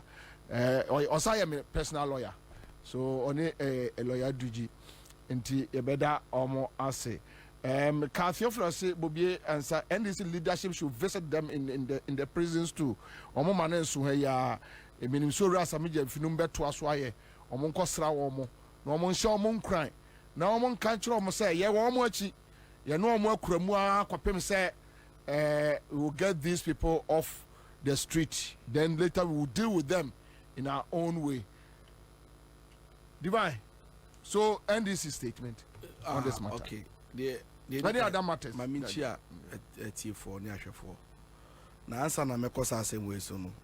I think say some of Hunter's opinion about Lumba no, and no, he's entitled to it, but I beg to differ. Say I beg to differ. Say meaning this. Oh. No, should have been no. Come and say I respect your opinion. Why don't you want to respect mine? I want him to educate you.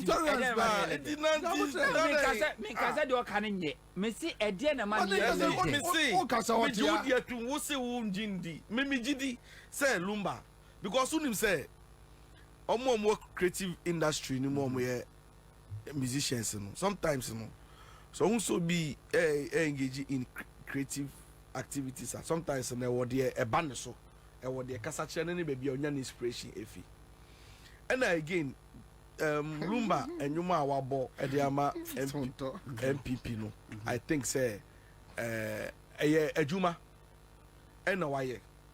For me, and you know whether about my Benny Mo send you a funny. Was it a day? Was it a Juma? Juma. He's an MPP card bearer. I know. No, there be minimum. But me person me fancy baby assembly say. Unze sometimes no as ankomo bi wonum na wo ba o de question by extension no betimi aka obi a because adwuma so ye nyina ye adwuma ye nyina ye nti no se me na me no tiensie obi abo me pa se me painting no like I have a contract to do some mural a painting of somebody. Oh yes anyway. Yeah. A painting pa. Intimate here. Memory. Me tears this year. When you say me painting be me virtual exhibition or US. And now if you also I me the online so say me the two when you said na me no ka say that particular painting nipa ni nyaya me post to but name to me post this video no because honestly nipa no me onya me guy politics mu me dwa no but juma any de ma me say papa jini pen draw the portrait my yen me akasa me hu say painting na my ato ho no ehun me say tu wouldn't say me nya post see pe when your man better but you see people know that I'm a creative person so it means the value has changed. Oh etina make say see so the value is not the same. Yeah there be unse the see ejina obi ani wo no obetem ase what you say me understand you what you say me tie me person me body but person me sure say me nya de beto ho na ma legend ya let's go on. We have serious issues to okay na me come anim Bobie unim about these demonstrators and PPP so issue statements okay great signed by but more maybe oh see I me not here na omo issue here so forward about signed by our executive director lawyer Richard Niama subject say PPP condemns high-handed treatment of protesters by the police and then the judiciary and seven won't be brave now unim protest here akosui emi ya angela sisi ano yafa ye ka ho asem sisi all of a sudden the merits na what issues no man no protesters for no call protest no this arrest no remand akosui nyina no a diverting in our attention and then we are sympathizing with protesters instead of discussing the main issues are a dianim CCA. See, and found any bonia protesters for Naya Abambuefu and found the way omu perceive nkrofo omo embark on this demonstration. Yen bisa ho question say me no ka say asem na omo ka, and then the attention they are calling on events saying powers that be yen leadership ni president and ministers no yen bisa say aba wo mu ana say aba anim asem na omo ka no nyansa wo mu ana say nyansa anim bobie mimiti e sabi o minjimi say me tamfo a me ne te so emi neighbor na ka che me say enen nansa ohun say kronfo ahuri afa me dan so am owura me fie ono mu a me nka say me tamfo na ka che me ntira asem na oka no me mfa da bi o me tamfo ntokwade de metimi kura na koso ako, but the fact is asem na oka no say me hu say aba omu e say me fa enti ba bia me pese yam take discussion from this say asem na omo ka about galamsey no e wo mu ana say enim. And that me no ka say look at nkrofo protest.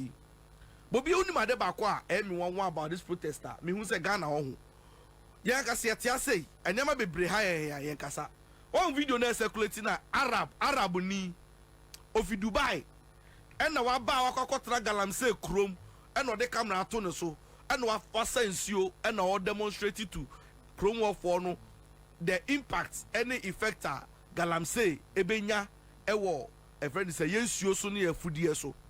And that me no ka say first water works for catch there say the turbidity level NTU now it was just around 500 to 2000 NTU and omu sansuo no and ya omu cleaning ni enya bia nom.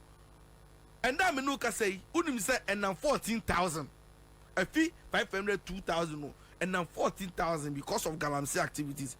Bobie me many fear meaning na many da hono no na ye nim difference between pipe munsuo and a bottle munsuo ye no ye papa no mo ko party no mo koto fanta bottle bi abeka bi o de ba fie me na majuma me ye ne se me ko de kosi pipe ano me bubusuo gu mu na me akoshe fridge mu anu na ye nom obia eni onu mu a o se okwa clean the alomatum and sa pipe nso empo bia pese odi betwi ne sen.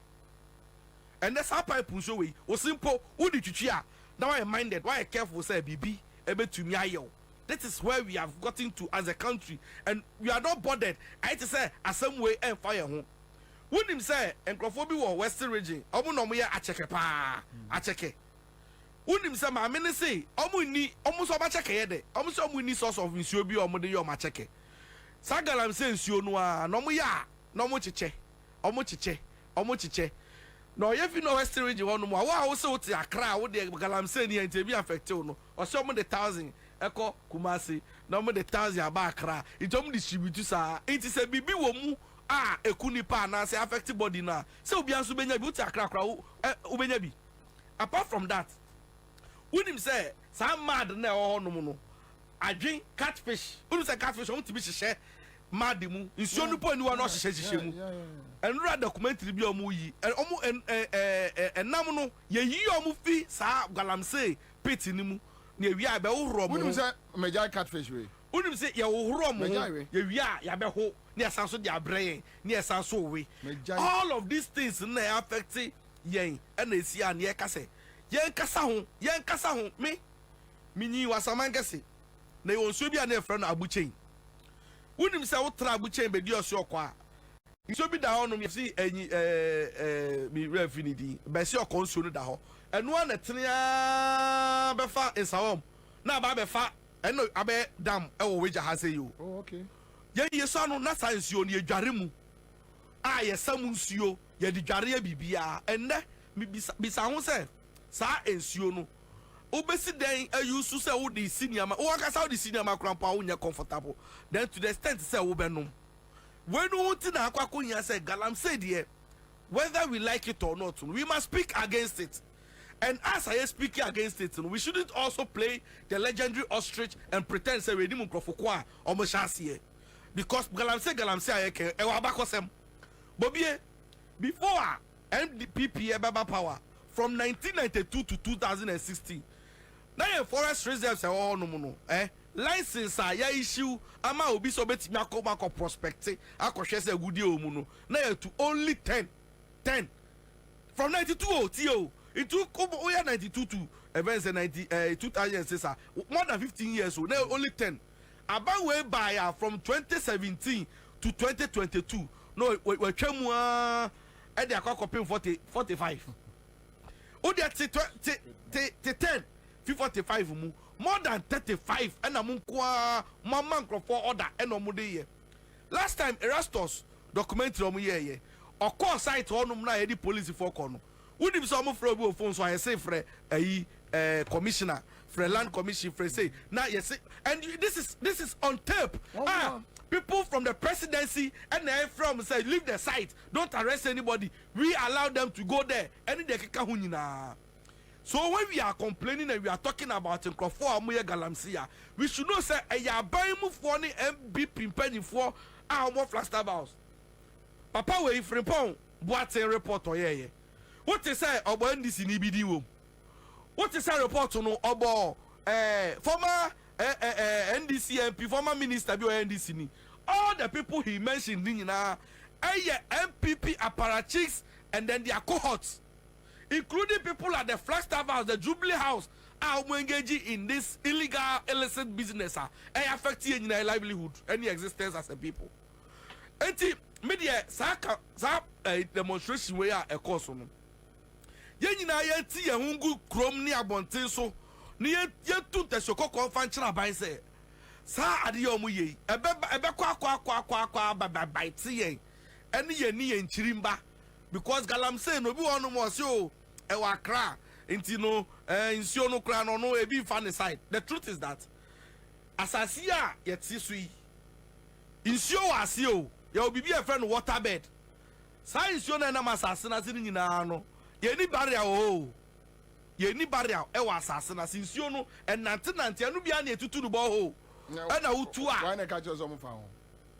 No, but we must be concerned and we have politicized this thing yeti enye omo na be catch say omo national women organizer oye Galamsey yesizi ne tractors ne articulator ne machines a ne buafu emenu hunti no protest yeni asay yeni asa ino mo ka chese nkofo Flagstaff House omu ka ho omu bobodi omu bo kojo pon kromedin omu bo jombu adudin omu bobo omu regional minister western regional minister din. These are all MPP members omu di omu wajim na okobisa yesi party yesika yesi party yesika iti omu de bibia ebese your mind no de inform all they are concerned about is their pockets and getting illegal money. Ill-gotten wealth, no, and no one they are concerned about, but they don't care about Ghanaians. And you can go to hell. Now, maybe your friends say protesters for no, the way they have been handled, no. Sure, sometimes when it be one more, maybe one no be yet ya na say one shut down man who when you break anchor. Because why take you for granted is say as if say one kasa no nim the other year. She o kan say mi ba wan wi yeti ha say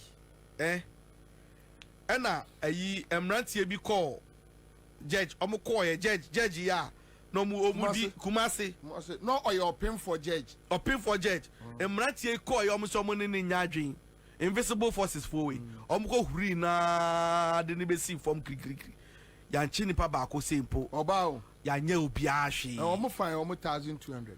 Yes hwe unim say sa protest here ekosu ade e man dangerous no say unim say nkofo bi wo no mu a omo nam ho because baby a demonstration is here no area bi mu na si here ensi keke ana enya baby a betimi aka say demonstrators for nkwa pe na betimi atena ho obi fufuro so ebetumi akohobi oti ase de mi bisa ne se sia obi a opinfo unim so opinfo a oni nikun ejina ho no mo yese o mu jina ho no mo o mo hwa ade ne bi ne yire anyim 4 months sa kola na sam maame no a onyim na o ma chi na to no ewe hefa owe he unim se again young akola bi less than 10 years akola odini na nachi inti sa obachi na akola no so chi na ka ho dia yeden lolo filo me ya me echi dada dia o se be chwa ka ho ana ne be chiw ne achi na bobie ade bi koso me emfa me ho ene bone a protesters fu adi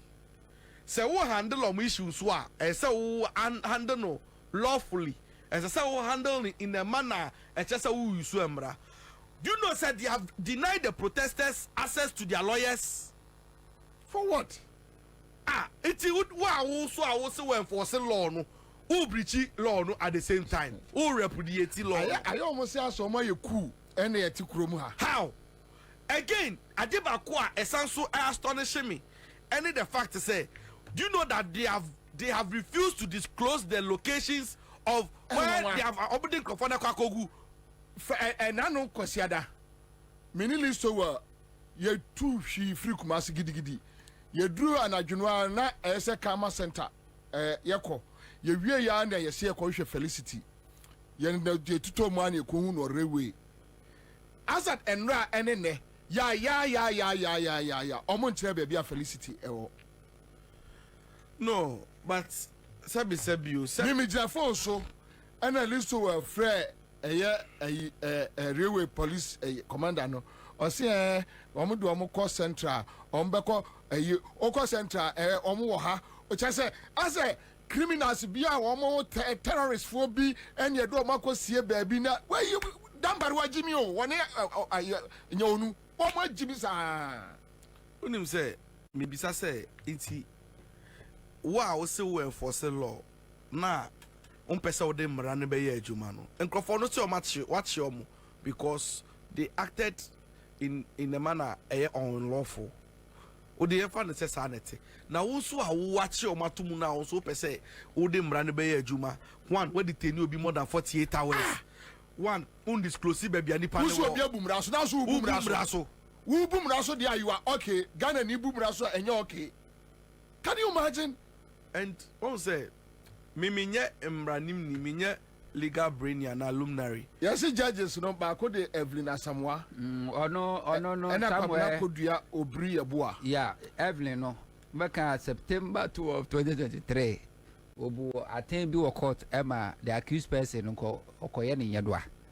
Ko to ahye no so. And about but ni pictures ne dia o ya emba. Because circuit court will not say most of the times no more cop public event confusion. Obi judiciary also obey you pictures so these two judges two separate circuit court and they do call ya meet na kind Evelyn Asamoah and Kwabena Kudi Obri Aboa. Omona see emphasize 39 no, but you see Agbesi so Chelsea it's a yeka about offenses who to me fa sebi o obi a what you obi afono ho and compare obi a sabi ebi a won obi sekan your levels your grades wom enti sani patete na ya omo ache omo nyina indiscriminately like omo system omo vete omo check background because uti obi a some of them uti no a o say o twema ko hospital ye chichi nkrofo no ene ye chi ne fry obi wo ho no mu a o say yo o cost station akwakofa ka ene ya chi no Safo ni nyina ya che oma tumu a ya mbisa mu anum asem ya mbisa hwe na onim bobie asema mi ka we me say aban and this MPP aban afa plan so be divert attention then he on person Ghana for better hwe and you know they are peddling falsehood and throwing about events and misinformation about the protesters to make them look bad. Amu you so media for Peace FM and those using them say protesters for no one they are unconscionable they are bad people they are useless they are careless omadwi nya juma sa no mo person mo brande o ba ma me ka sem chiro police for no they are not naive they know what they are doing hwe unim so mo ye protest ni na because they knew say ebetumi escalate and ebetumi akọ different level no they brought their cameramen nim or video men. No, a procedure they do it always. Me say me be ka asi asem so. Se see a be a case ni see and CCTV cameras no. I operate here adwuma no. I listen to some of the protesters on argument and omo ye. Omo say if you oka say omo ka ho no omo ye ade no a, mo videos. Mo even say cameras mo de capture. Show their faces say omo ye say. Maja camera na to baby and na target individuals be na mayo margin say mo be yo mo boni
Aha, I am Nakado Ghana Limited.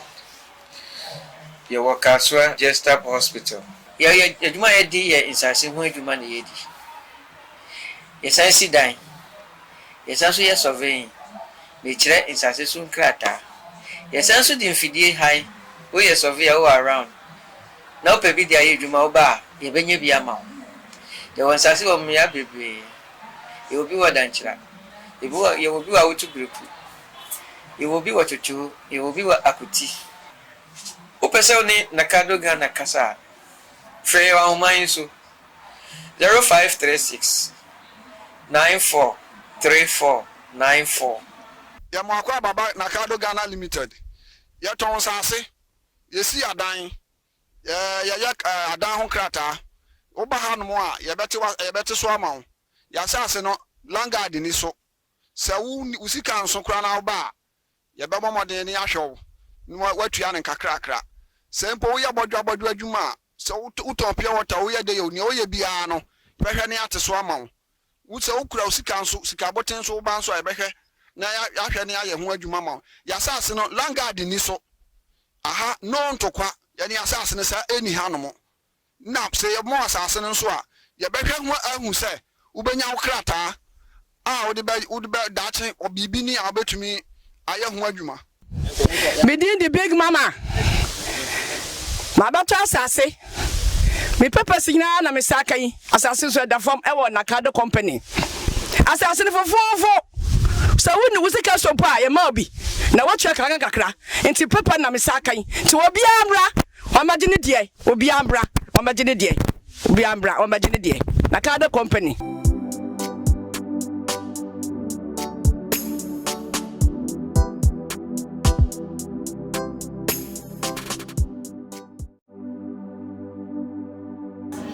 Aha, I am Nakado Ghana Limited.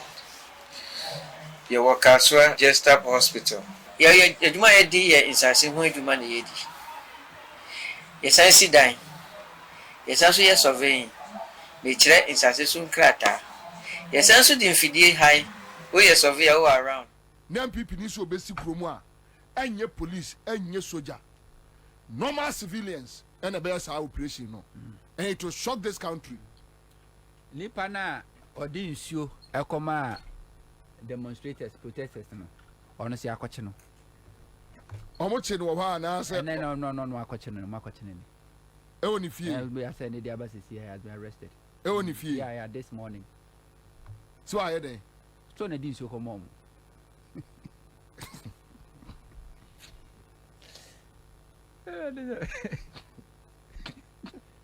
What did you come home? Hey, democracy. All right. Yeah, some I'm so very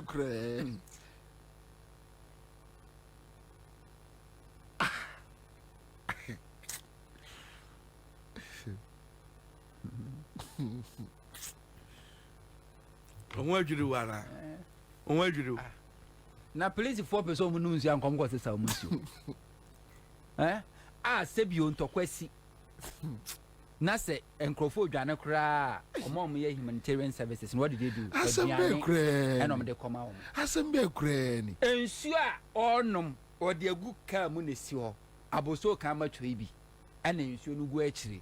Enti wutiamu a na nskom de wa no akọ ibi anom. Apolice for say eyo mahi.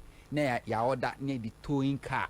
If we headquarters akọ ye to you say a car is one mamudi so ni begum ti to car ni na ni so ni adeko. Wait, I'll be back.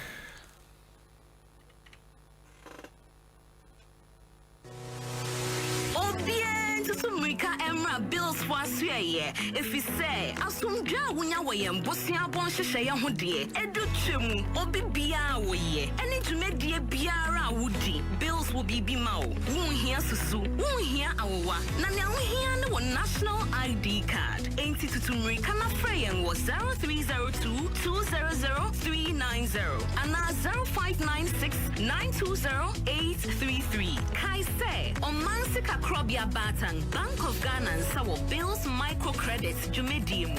Bills Busia Bohon Adamfo. Kai say Jumedie in Shishaka Crown. Give us pay capsules. A memory. Manum bia benemua. Kani metutu ya na minkuma bua sese die. Betu esa kum menia G. Give us pay capsules. Give it to me, baby. Give us core capsules as well. E mane meme nyina akoko yade. Sisi yade amamanya yem timotete womo no. Yedro no. Manum bi amama de me ho. Give us core capsules. Mrs. Moye ding. Give us core capsules. I give it to you, baby. You give it to me. Oh yeah. Hey. Give us in no. A man need ya bebusiemu papa. Na bema ka give us pea capsules. And ni give us core capsules bomunum dia. Na eni jeni ahwodeno. Wabrudo. Give us pea capsules. A man wadi ifedu wachode kronkwa na efa. Give us core capsules. A painful abata one more menu for one kwada woni ifedu mienu nka ho. E wodrosto bia motofonko Give us Herbal Center. Teshi mobile. And na Teshi Adriami. Phone numbers 0543 222 470 and 050-68-51135. FD Aje Edwedi Nkratui Atu. Ghana for any abroche for Sebana Sase any Adain Tomwa Royal Chapter Property Group Limited. Aye the game changer. Esanse Obibia Onu Omedidra Enya ne ho ahotoso. Enti se eye woni so odi hunu se obeto asase ana efie de. Bomodien se oni Royal Chapter Property Group Limited. And ebeni sawoso. One more one and afa 2 expandable bedroom houses are. One more town for cra. Afe, woman sasia e teacher manteno. Still, woman gusua woman ton. A ben police station no. Woman channel 70 by 100 and afe 35 by 100. Full plot and afe half plotter. Woman ton. And the ama Ghana for any abroche for nyina. Woman say we building materials was site. Will be able to menya be edia ye juma. And to Ghana for any abroche for. So we share him so to asase and a fear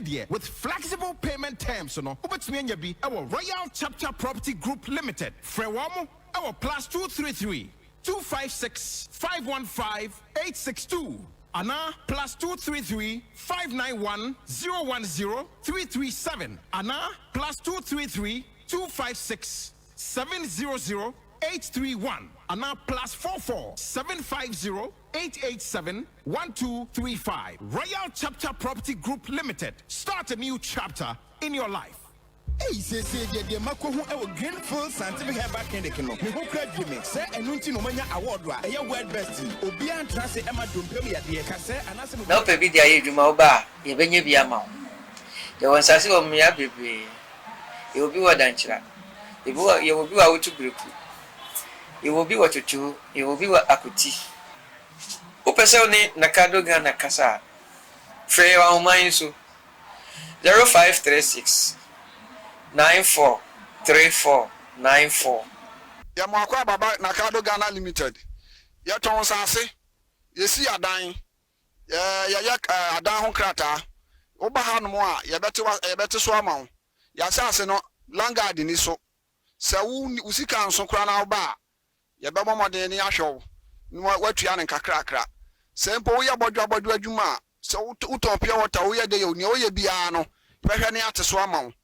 Usa ukura usika nso sika boten so ba nso ebehwe na ya hwe ne aye ho adwuma ma ya sase no langard ni so aha no ntokwa ya ne asase ne sa eni hanom na se ye mo asase ne nso a ye behwe ho ahu se ubenya ukrata a wo de dache obibi ni abetumi aye ho adwuma Within the big mama Mabato asase me papa signa na me sakai asase so da form e won Nakado company asase ne fofofo so woni wusika so pa ye ma obi na watwa kakra enti papa na me sakai ti obi amra o magine die obi amra o magine die obi amra o magine die Nakado company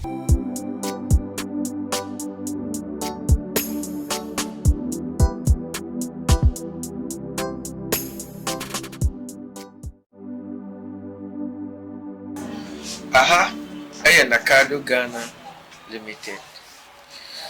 You work as well, Jessup Hospital. Yajuma edi ye insasi ho adwuma na yedi. yɛsan si dan yɛsan so yɛ surveying na kyerɛ nsase so nkrataa yɛsan so de mfidie han woyɛ surveyor wɔ around na wopɛ bi de ayɛ adwuma wo ba a yɛbɛnya bi ama wo yɛwɔ nsase wɔ mmea bebree yɛwɔ bi wɔ dankyera yɛwɔ bi wɔ awotu bereku yɛwɔ bi wɔ twotwo yɛwɔ bi wɔ akoti wopɛ sɛ wo ne nakado ghana kasa a frɛ yɛwɔ ahoman yi so 0536 943494 Yamakwa Baba Nakado Ghana Limited. Yaton Sase, Yesi Adan, Yayak Adan Honkrata, Obahan Moa, Yabeti Swamon, Yasaseno, Langa Diniso, Sau Usikan Sokrana Ba, Yabama Deni Asho, Wetian and Kakrakra, Sempo Yabodra Juma, so Utopia Water, Oya de Oya Biano, Pehaniata Swamon, Utsa Ukra Sikan Sikabotin so Banso Ebehe. Na ya hwɛ ne ayɛ ho adwuma ma ya asase no langard ni so aha no ntokwa ya ne asase no sa eni hanom na sɛ yɛ mo asase no so a yɛ bɛhwɛ rich part company sɛ men kan kyerɛ Ghana fo nyinaa sɛ sɛ no ɔde asɛmdɛ ɛna de aba asɛmdɛ no ɛyɛ sea horse 5050 engine coolant bo engine ho ban ɛyɛ wo car engine bo ho ban na ɛnɛ obi kan ye ahokyera bakrum entraw ema car engine ensay enti rich part say or the 3367 coolant aba na 1090 coolant so or the aba or say me wani ema radiator tank no enye na achen ai no aka say me hunu yanka rich part company omna de Seahorse 5050 engine aba also memu lubricant shops baby Ubenya be Eddie from 0244 577 559 577 559 0540 424 386 Father Abraham Herbal and Spiritual Hospital ewo fanko barrier asofa one will start oil filling station no ewo no aha from ewo 0 244 371 695 0559 114122. Omoya adwuma efri adwada kwapem kwasiada sachisent esewa wose yare awodo sunsumu awodo cancer yade wasa nyedwa yade stroke diabetes eseche yade type 1 type 2 fibroid wasa bema wadwodwo kidney samu yade na face liver prostate cancer ulcer odepia afei koko wosa mua etwere ewo moso wosa obetimi asa mamudu yare mamudu a otwai obesa ne yare blood pressure wosa no so obesa yade HIV AC bia na wan da odefa no na ama problems no so obesa yade low libido wakasaksa najo enai sese krampo de na se de o mensi ayi ene enchansi su ahyedodo mene mame mpie nkosa nsu ongugu enchansi su na dem anya nwunu ye no so obesa yade no agya kasa no anajo no awo kasa sa no asma yade wasa afei wase susum yade upe promotion se kwa me pese o ye general manager e wo hei okoya wadi general manager na wie wo kina ba wo tai ene bowo no ya bodua so wuti nipa na wo wi tofe ye no so obetuni asa yade na papa panimu jimi nti wagya wi tofe no ewo enipam wa wi tofe oda ye no so obesa yade eje Abraham Herbal and Spiritual Hospital ukura dwane agyawo oyire dwane agyawo ye no so obesa yare am wasai aba ena afi so pebo afri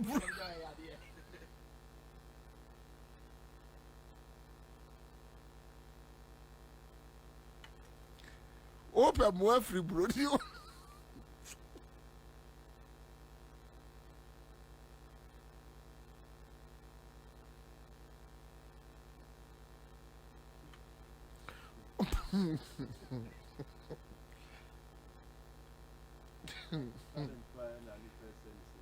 Say my day. Talent pan out. My day. No, you have an impeccable talent. The Maya Dane.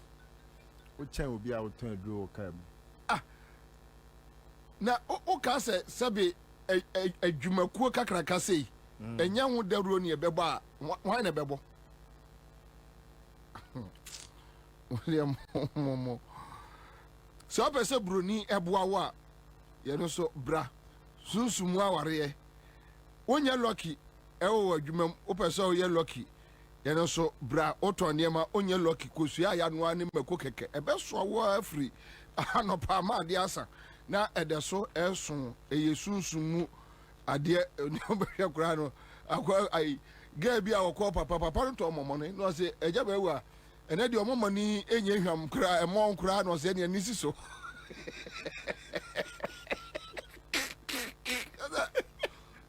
ewo UK papa no sa Ghana for market ni am go to momo ni free one se eja ba ewa ene de omomo ni mo kura o se ne nisi so Open the airborne there. Open the airborne.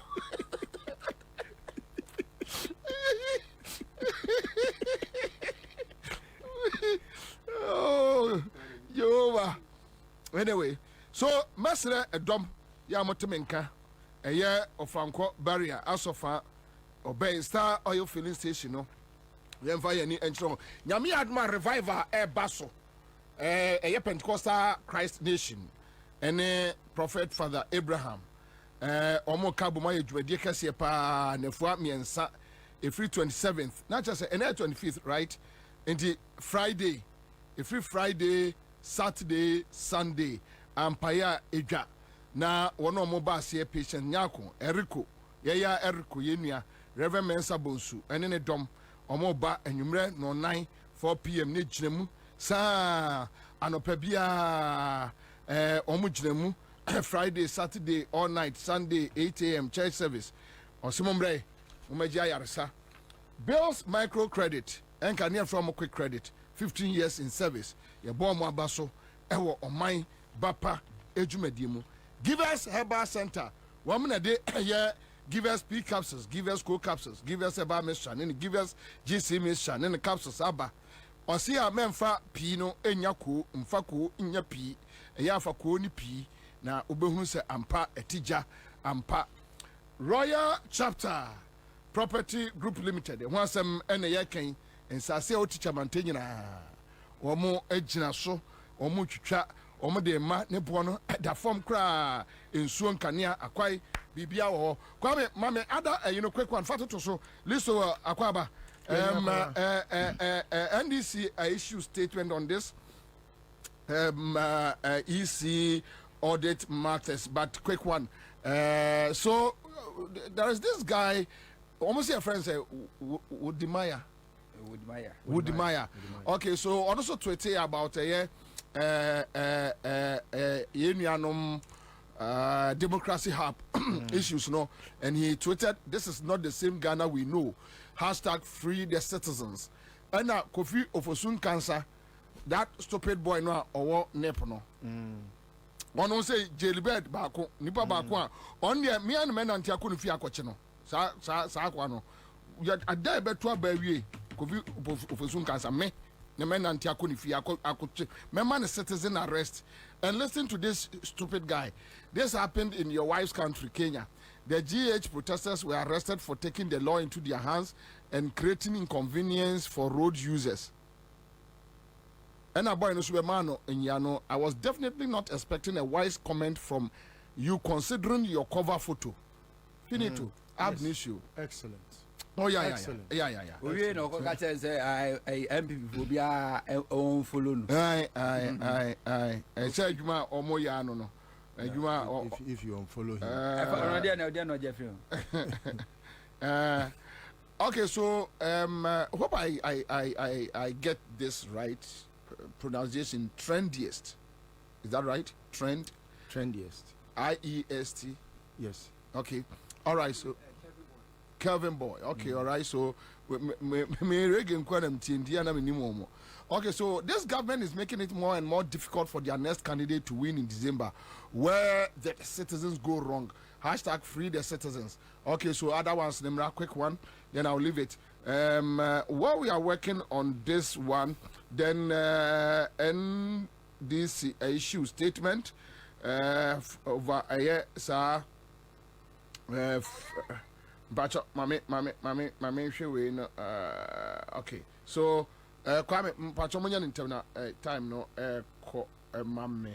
Okay, so Fiaudo says the crazy part of all of this is we still have to vote. Who do we even vote for? Someone will say the lesser evil. Excuse my language, but we are, as a people and as a country, if NDC comes into power, it will take more than 4 years to correct any wrongs. I can't imagine what MPP will also do if they stay in power. Ghana used to be one of the best African countries in the world. Overly corrupt politicians have destroyed our reputation. We don't have leaders, we have oppressors. Hashtag free citizens. All right, this one is coming from Efiaudo. All right, thank you, Efiaudo. Baby, it's good. Sir, they say will be added and number 2B, but to make it, they cannot actually so that they will get time. Chris Atadeka says, I can't sleep. I'm very traumatized by this refusal of bail thing. Hey, so like joke, our friends have slept and will be sleeping in cells for 2 weeks just because they participated in a protest against Galamsey. This Nanado and Baumia regime really shocked me. So is Baumia actually expecting young people in this country to vote for him? Hashtag free the citizens. All right, so David Agbanyaga, today is your birthday. Happy birthday. Coming from the crew of Citizen Show. Okay, so for NDC, too, I'll say, ma'am, a quick one. And they have released a statement on this forensic auditing. Requested their free Electoral Commission and chain. Okay, so yeah. Pacho, ma onyeshe, so that ombenya kwa ya omajuma omo eye. Okay, Pacho Edem. A bank think it is anwa akura me said enhu ni Mr. Ontina Mpesa or the Tuano. So Neilate says Akufado should be arrested immediately. Then this is declared winner.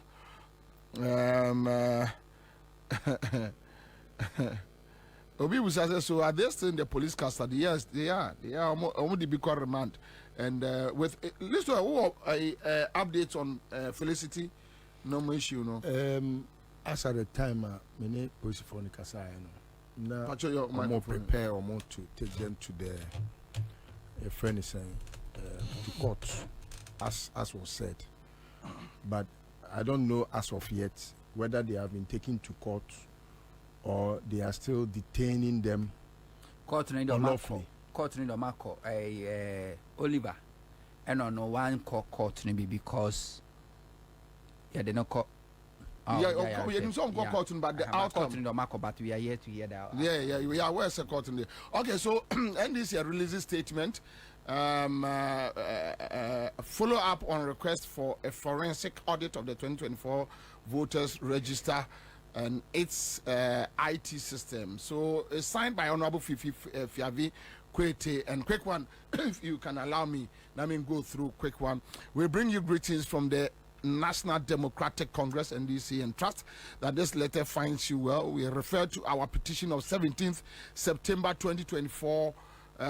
So my reference number, in which we, among other things, requested for a forensic audit of the voters register and its IT system. This follow-up letter has become necessary due to the fact that the commission, that is referring to the Electoral Commission, has not had the courtesy to reply our petition to date.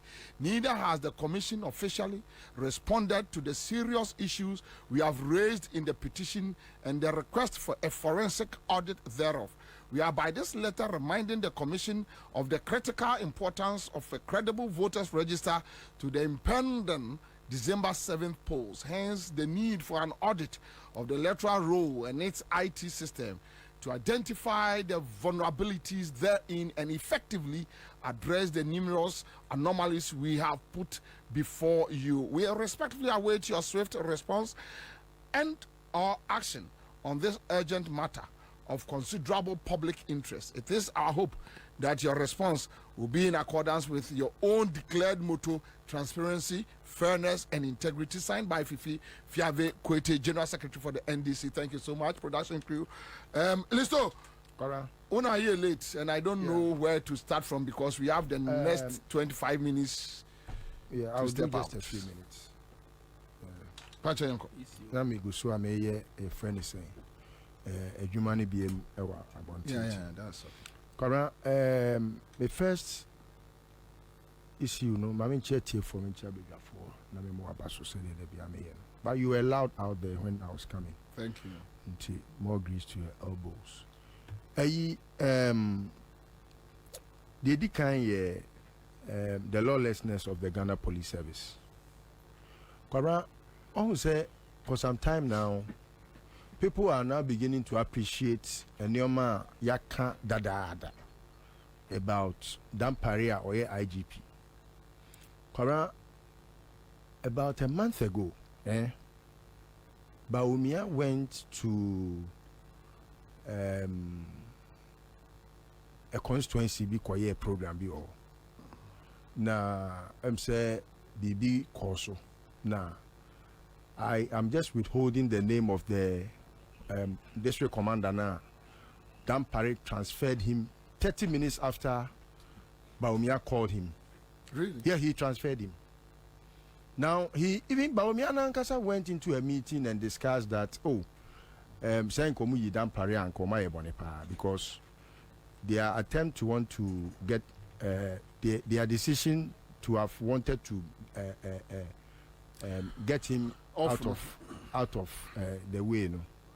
Now, Omunim said Dampare very swift to respond to them anytime a friend is Obefre. Onwa personally called Dampare, and 30 minutes after he called Dampare, that district commander was transferred. 30 minutes. You see, we have gotten to a point. So we are Ghanaian. You must first understand, sir, you have nothing called security. You don't have police, you don't have anything like security. Now, whatever is happening, you only sometimes will enjoy a be asumdue be free nyame.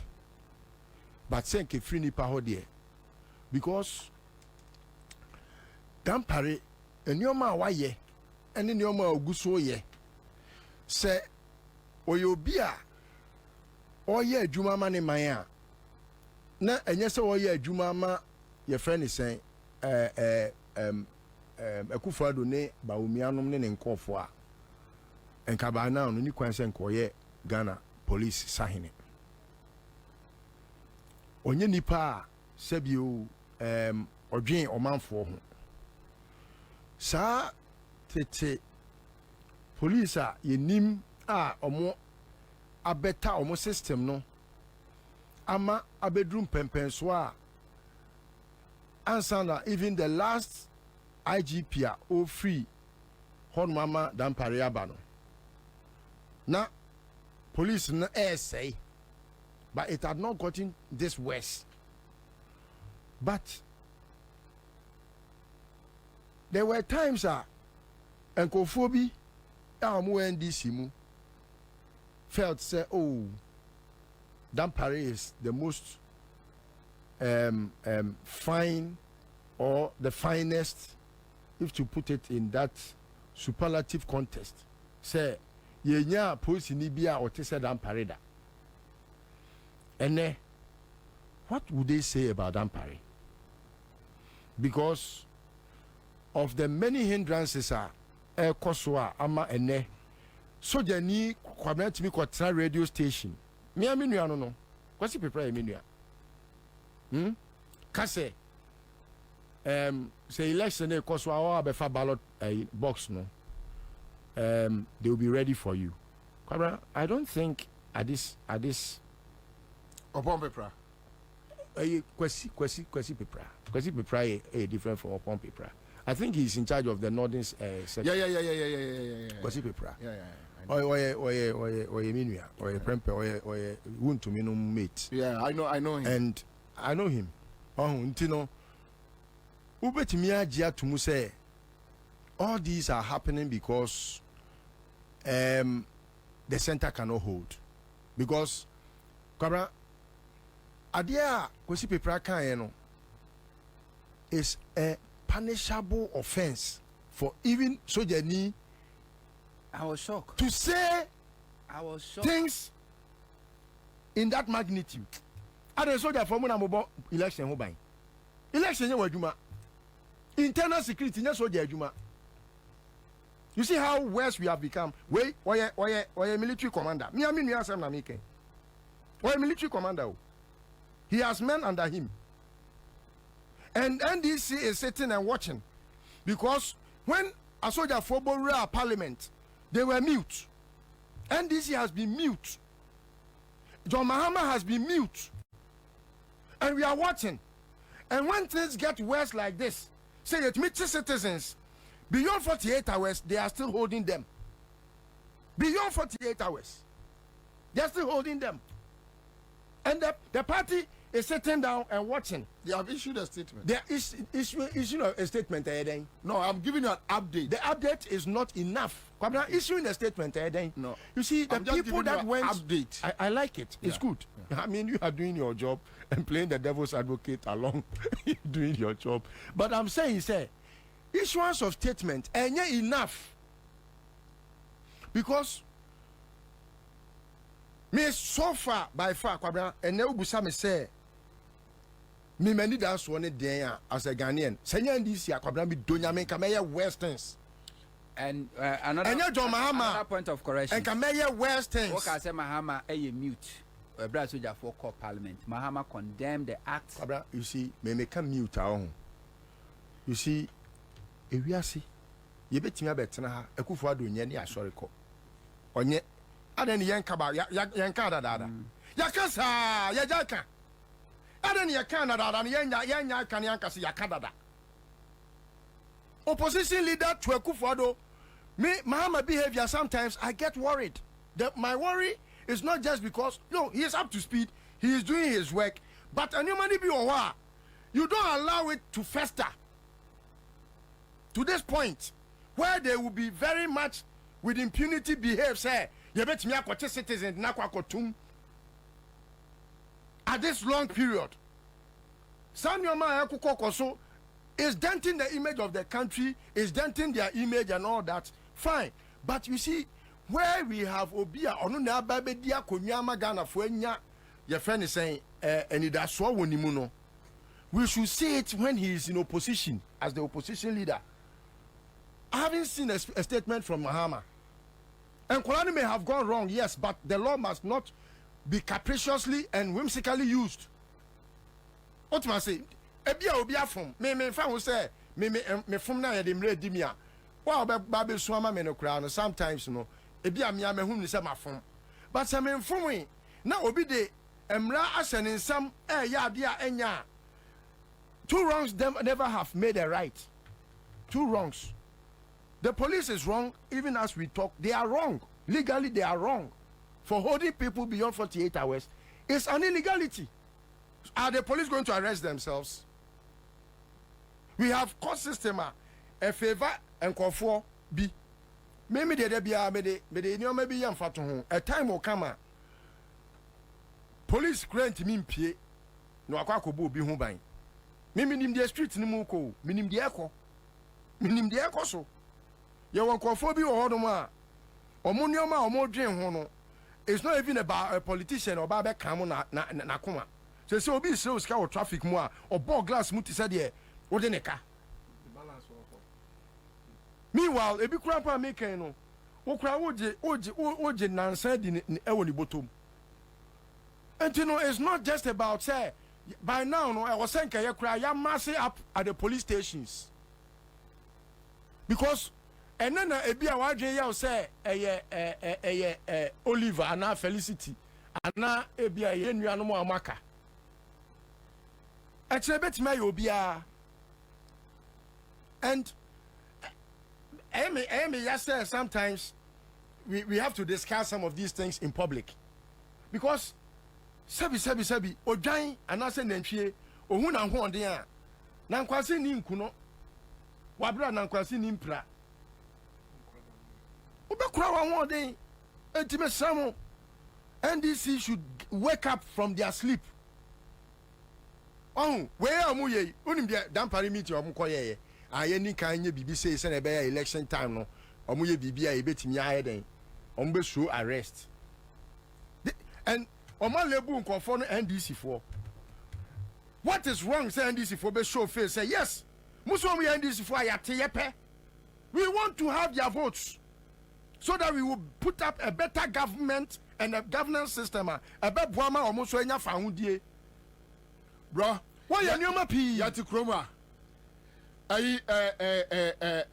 Occupy Ghana. Aye. And you before I do omochi. I do omochi. What is that before some of that? Me de Ghana for dokuta for court. Say omo strike because my coach say John. I want you omo Afrikiko. Ye deal say omo strike na nipemu. And I me sister who Kumasi. And I made you a court. Na Gary ni Marco, Gary Marco, ye MPP for lawyer. No, my bedinem, ama doctors or Marco strike. To confirm, say yes. Woman saw Monco strike, nani pemu.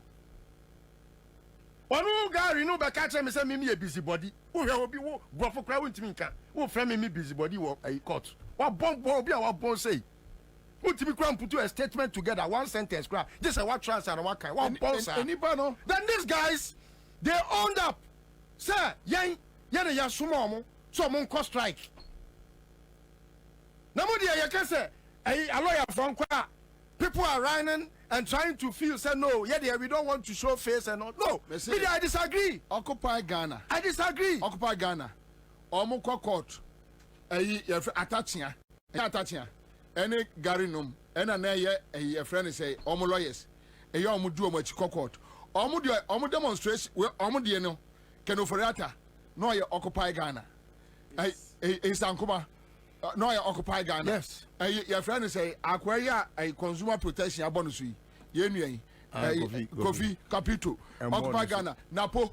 Occupy Ghana. Ade Gabi. Occupy Ghana. Ade na democracy hub there. A person a king won say, so almost some NDC for Obi and person bill say, a NDC for yo enkiate.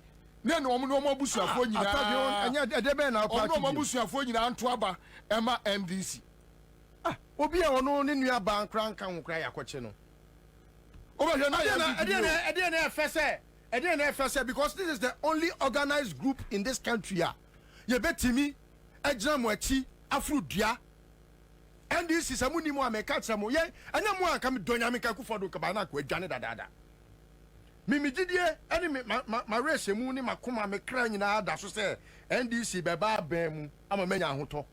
John Mahama, Baba Bemu. That is my only hope. Quabenas, I hope we are. Oh, Nakawe Kadias in Kadoson. No, but Kadias is a dorsal, Papa. I think Janet Crafty. I think the national agitation is never Sassian. Oh, Dampare, Yonu, Sa promise no, their more. Almost and starting prepare because the series of agitations is coming. It will be very spontaneous to the extent that they can say police cry. You be notify more. You have to arrest millions of people. I know millions of us. I know, sir. You have to arrest millions of us. I know, sir. Who said that areas people will start demonstrating and they can't handle it. For the atuano nemano. Hotel.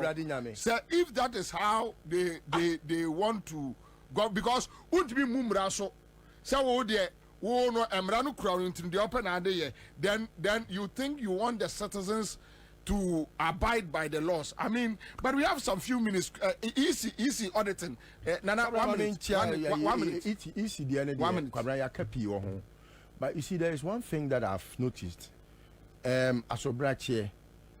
Enya dia sebi ye 24 ena empanifo se patapa pieto ye de mra na ewro na edu ba bia emra na ye de ro patapa pieto no nipa nka mra wo Ghana na so no me no maka na besi sudua se enye emra ene se wakoko to nko a e wo se NDC yeah only the last demonstration na wo twe mu no omo ema yesa ye friend saying oye kira eni awie ye kopim da your friend is saying electoral commission ebe ye de esefata eni kwan say ye te say yakọ abonten da kopẹ akoye oye kire ama na wie na oye kire na no asi e wo say NDC mpanifo etiemi a omo eye oye kire a eni awie ye kopim da ade a Ghana for isi enura mitie ora Atuguba, Justice Atuguba retired. Akwabra sometimes ya na ubusa say nyansa no send Bible case or the nyansa hinta nyansa for na ode amankokwa no proverbial ya na ubusa say mpanifo na omo wiase no aden ebinim nyansa che ebinom but sometimes nye enkola wo magimi nyina na ewu ode nsempa na hinta nyansa for and we ya kire kokwa now okay article 1 of the 1992 Republican Constitution now akokan 3 kwabra sometimes we say oye independent as if say independent na oye no we are independent unto itself without the citizens nipa ani ya tro mudin sami tete be kan say me na no people took it lightly and sometimes I get worried when people are not able to think deeply or see enua any your friend is saying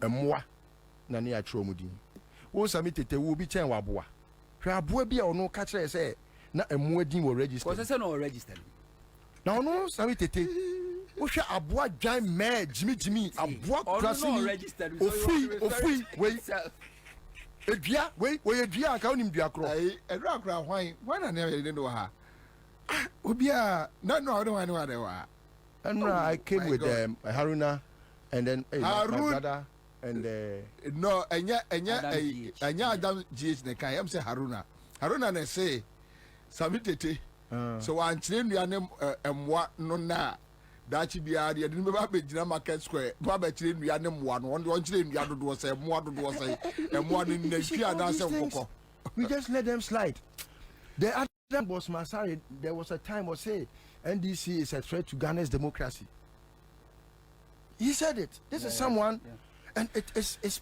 politics and we just want to sit and watch you see NDC media me that's why if I had any alternative I wouldn't have been sitting here discussing anything anyway John Mohammed NDC said they can better the lives of this country and you know mesra mo demonstration anyway kopem da electoral commission will have to accede to the demands of the citizens because there cannot be electoral commission without the citizens. Okay, thank you.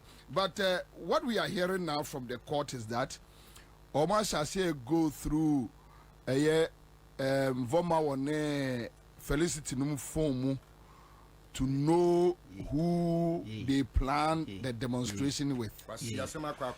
Enti national security adwuma say ya no omo yama omo delay ye no aseri nyina no and national security boys no are angry because they omo bia na feed me with the information omo wie am omo boss omo cause say omo phone sabre omo say omo go through to know say bia jomama no omo di nkomo na bobie no omo di nkomo na say jomama no omo di nkomo galamsey fight na say jomama some ko demonstration enganye the galamsey only bomb 2 minutes easy na yenko okay asama ngakra krasa ne tie bobie unim electoral commission asem we na nkayade a here time but so unim say electoral commission disqualify yes I'm aware then Bernard Mona to court and there court and ra ana yasamo electoral commission until Monday ye no mujina court wow yes apart from Bernard Mona I'll be a corner separate So be asem ye different. Na unim say sanya listo kind pata papito ye de mra na woro. Na sa pioto wi ye be woro ma mo aka so say yes. Mo woro. Atopembo baby. O beti ne hye. Sebi. Unim bibi. Ene nkofo be hu nwi mu nwi. Me ka bibia. Ewi. Me say Honto. Dia ye ni omo beti anyam wa ase no wo hu. Hwe unim say electoral commission asem a yake. Enye serious asem o. But do you know that we are paying people for less? Yes. Yeah. They are doing nothing. Now I ask myself, say, sebi you electoral commission ejuma, a public service civil servant ejuma. Say can be rising through district level, but regional la. No, it's just institutional memory. Ne say, why ye ejuma our experience, wa bobie into the national. Yeah, that's already I can be ashamed. Ya sideline is out for ni na yakofa MPP for the ejuma be good head office wo. Omunim hwe. Wonim say the key major stakeholders electoral commission as an institution at the ejuma and political parties. And so anybody who works at the electoral commission should be conversant and so abreast with the names and then the symbols and the way political parties say your money ama. When him say Madam Jean Mensah Otrano chairperson, Bobie, all your announcements for disqualification any oma go through no. Did you see her demeanor, her posture, and how she even mentioned political parties? But when did you call some time anymore? There be me can't much now. When him say okay, when you lucky, the poor speech in the man no one chop political parties needing fool. Including ebi okay ni atro PPP, ni atro PNC. Including so oba no about ni paridia. No, I could be so busy. PPP then. Oh, in a video is there. I posted it on my Facebook. No, I be say PPP then. I can't go na soon. Yeah, besides say PNC then. Wouldn't say one who PNC bo PPP one who bo beside no or say people's progressive party. I'm telling you. What's the party? And they happen across. By this time, candidates are almost here. No, you should know. Yeah, Bobie. Okay, Exodus chapter 22 verse 18 or say don't tolerate BBA as a bayi as a witchcraft any yama basa dear Madam Jean Mensah amuya o electoral commission hono mu na chen bayi ya de say o man me say dear nana Akufo Adom any Jean Mensah makambo mu omuye no na ka Bobie e ba ne say ne disqualify as PPP. Oh Bobie, we will discuss it later. It's some oh, political party can submit form. Political party can submit form. Political party can submit form. Did you also one submit form? Yajina to mu. Maybe ma sign information. Party be abo. Oh, who don't join the business before self. Boss Ben no submit your mudin wo. I see. Odia, what call the fee? Abakese mu ba the see of parliament na list oka ho asem no. 2 minutes. President Mahama Kasai na ne tweet ni bini or say the attempt to snatch ballot papers by the MP elect for Tema West and the invasion of the chamber by the armed military personnel are images one had never expected to see in our fourth Republican Parliament. That's a tweet. The recent use of the military in civil democratic processes has become a major worry and gives the impression that this administration is continually seeking to resurrect the exercise ghost of our military posts. Parliament must conduct an investigation into the two incidents and exact appropriate sanctions. We are small kind. And you also will be a Speaker of Parliament. When was it? This was a year 7th January 2021. He did what Liso is saying is a continuous action. That's all. But Nipa and Faso born money egg bagbing. At here my refie. The course so you're not in office so we be a life. Obey Speaker of Parliament. Mahama ain't mean say any investigation of Parliament. Bagbing the leader or they see no we the bagbing and also 2 1 more. Or no buy number 3 no buy as a moja we. Number 3. And Yama hold your course on no. Me know ya dream. But I'm saying, sir, just to reinforce my point, I'm saying, sir, Obo so keke no. Ujani hon. So Wakasa Kufuado why corrupt for a long time. Yeah. I don't know Gusoka. Tio. Into almost subiem abosoba and bagbing number 3. Nana and you say Ghana for more brutally. Our model Monsam to European Union say or investigate the Intellectual Commission so Makama forensic audit and question. The European Union Acne Jomo letter no petition so obey Mwajuma and year 1. Now the entire dampare ni abrin hu nyina chenkro for examine no kase nipa 53 o ene do makokot e do mamuko na ka nipa 53 yesa ade chi ade ese bia ye chenkro for you say me sure so wo mo a nipa no di nsuo ko mo ya nipa no di nsuo ko mo no wa me akoche no me sure say very soon company na ye nsuo no so wa me akoche galamsey na ni nyina e dey divert attention from the core by NDC for forensic auditing. And omobwa forensic rom cost roba form Ghana be because say anya eno bi kai abato no but me have to pull out MPP all of them have to pull out they declare Mahama I say there's no contest. May I say live on Accra 100.5 Citizen Show, and I told you that I have a very good news for you. And what is it? Sometimes you need spiritual backing, you need help, you need spiritual support. Listen to me carefully. You need spiritual support. Eje Abraham, Father Abraham, Eba in spiritual hospital, Ewa say, and Yebedi and Komo. Odi, Pacho, Akwaba. Let's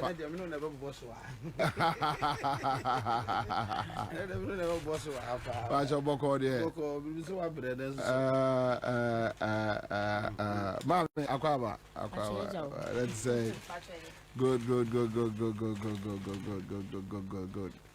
And I got a from a very interesting conversation here. And Nikaso Abraham Papa Adaroma Jumada Yamio Obeyama Wadaroma and Como Ben and no Mayene and ye chere a drubia and what Ayaris Apomuding every Mukakra Minyafa Quadu Nase Adriano and Hinino. What can you now? Because in Tina war, no coach. Quadu ya near Shefom.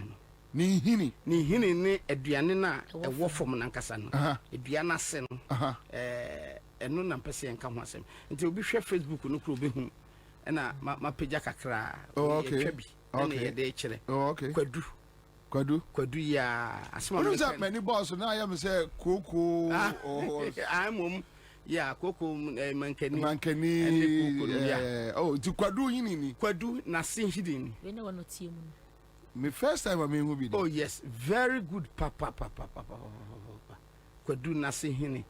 A saya de be brave. Come on, some say. Okay. Sir, Michia Nedika Michia, what your food na etie, Yamish will be answer so. Na Quadu Asin Hino.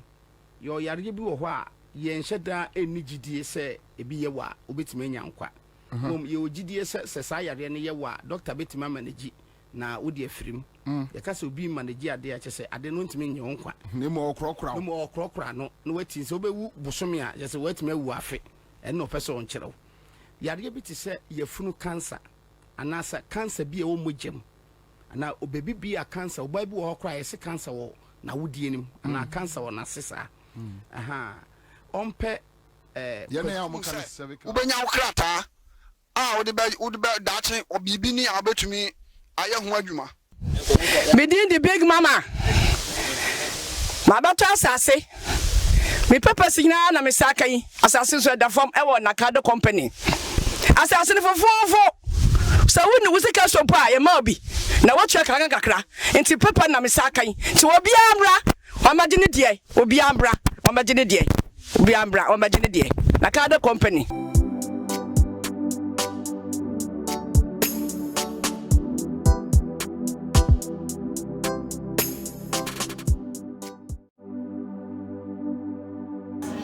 Aha, Nakado Ghana Limited. Your Wakaswa Jessup Hospital. Yajuma Edi is a single human.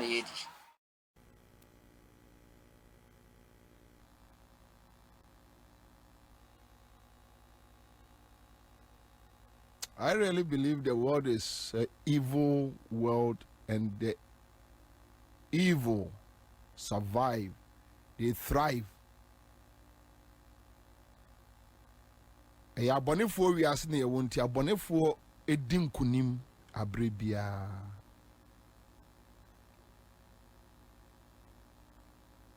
The good ones are very few. Nti na ebu bɛsɛ nipa papa nkyɛ.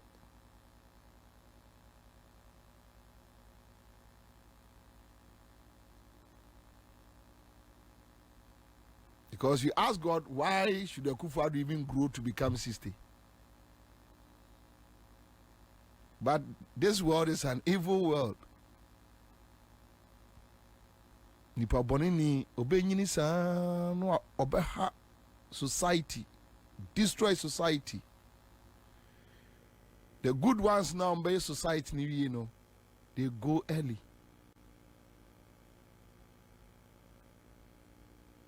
One day I asked myself, God, I didn't know how more bit to say Dr. Kwame Nkrumah like 100 years lifespan. Like 150.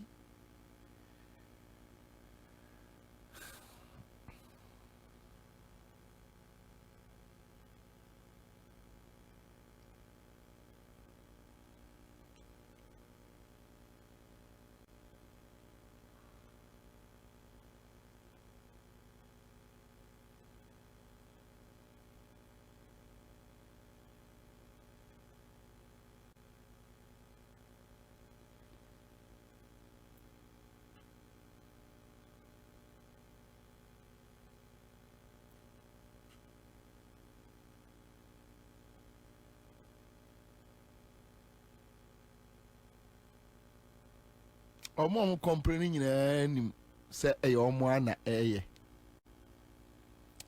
but they know the citizens, we don't have any power. We can't do anything to them.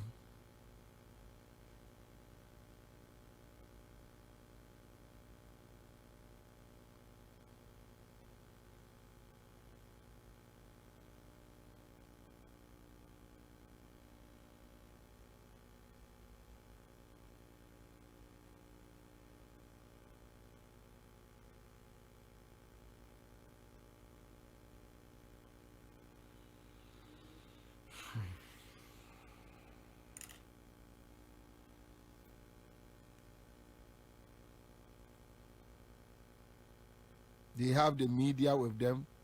The media know that they are doing it.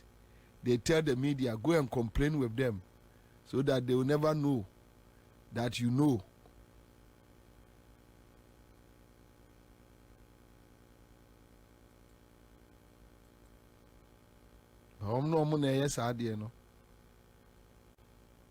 Senior journalist. Now I say, I see ba kubi di kere de Japan court so aboni din. Now say, "Nko mebo mimi din." Omra mebo mimi din. Oka so onimu anko woka. Onimu.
So those who are doing it are enjoying life and complaining with us. While we know them,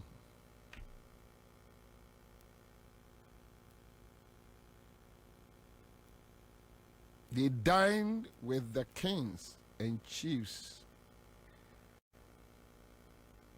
Omo tena omo porch when you made two champagne and esre haha.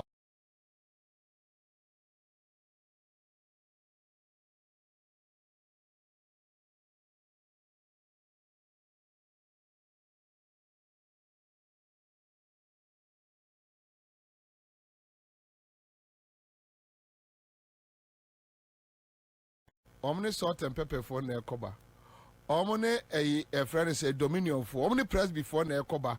Omni ya omko Pentecost and a Pentecost bomb abasono. Omni ya omo organizing awards edema omono. A yom media for a yom more awards no. Omni omo na ye system. Abo abaso say you are the best journalist because you will not tell the people that when you tell them own your best journalist, so don't tell them. Radio say kase. This galamsey is inimical to the survival of Ghana economy.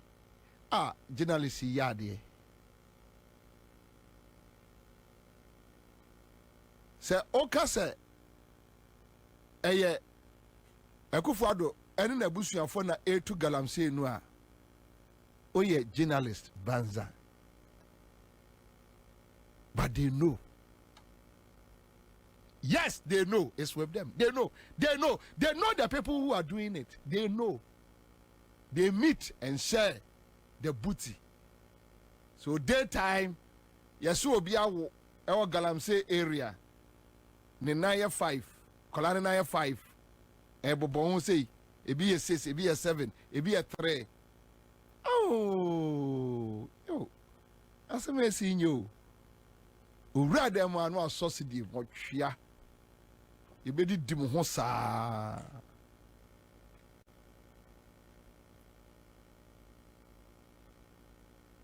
Last time we busa a friend say, guy no, guy needing say, can I sigbe? Say omoto no a omokoje goyo 100 million fuel at the coin no. Report be no munyae. Be pim na on fee. They don't have anything. Omo ko ba bia o. Omo bua.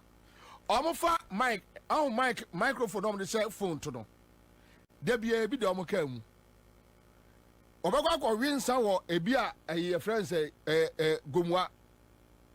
Odru Winnie Jansia. No, I don't know. See from no Kodi Pamianu be. So, what do you think about this galamsey? Very seriously, we don't like it at all. We don't like this galamsey. Okay, good.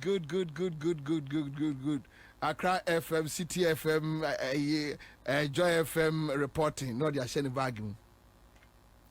Ubusan says site ben or koya only one, you're the better. Media collation, who second as ben echo around HR, a BB better. Pictures are almost using Erastus Donko. A videos, and in the picture, yeah, up there, my career.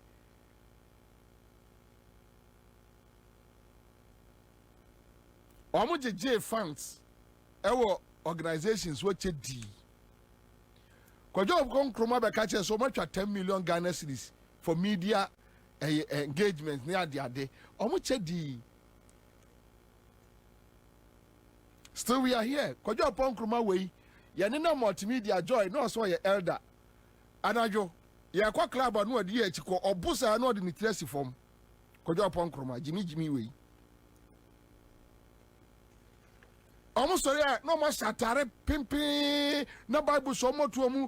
Omoni asofo no enti asofo no hu no a wo no wo kan sempa anadwo a awurade gya ewo so obepo no so no a anadwo na honi nsawafo kasa no a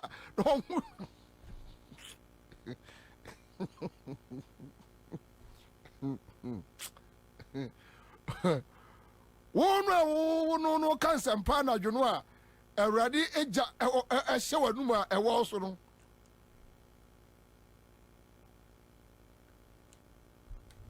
They see them as good people, but they are destroyed. Yeah. Say Kojo upon Kromase or Pentecost, so say a himfo, so a himfo. Sorry. Is it Pentecost? Pentecost. ICGC. Kojo upon Kroma. I don't understand Crofoni ICGC Pentecost. ICGC Pentecost. Why? ICGC Pentecost. Omuna Sasor Pan or Mope. Omuna Sasor no Sasor me no ICG Pentecost. Look, if you have any fear of God in you, 10 million Ghana cedis. What is all the about the row? And so in ye. And can opposition to us. And no, I don't deserve to lead Ghana again as a minister. So you no kwafwa and pass on your me. Esunsum womu. Ne said your monam esi preach Bible. Nanso bansre de damu asenwa. And kafa opposition to us. No. Make a job upon Kruma. I don't deserve this. Said they now sit Joy FM. Nene Kasa, not knowing a criminal, complete one.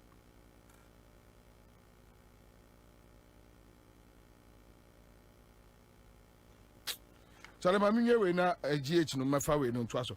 Almost say, ene the NDC any Ghana for Kabiano, no, kwasi asem efa voter register no. Yes sir.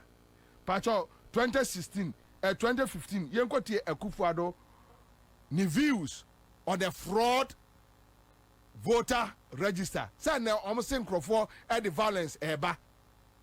Unim the Omaye. Kwa software no akomo mu nyina sika.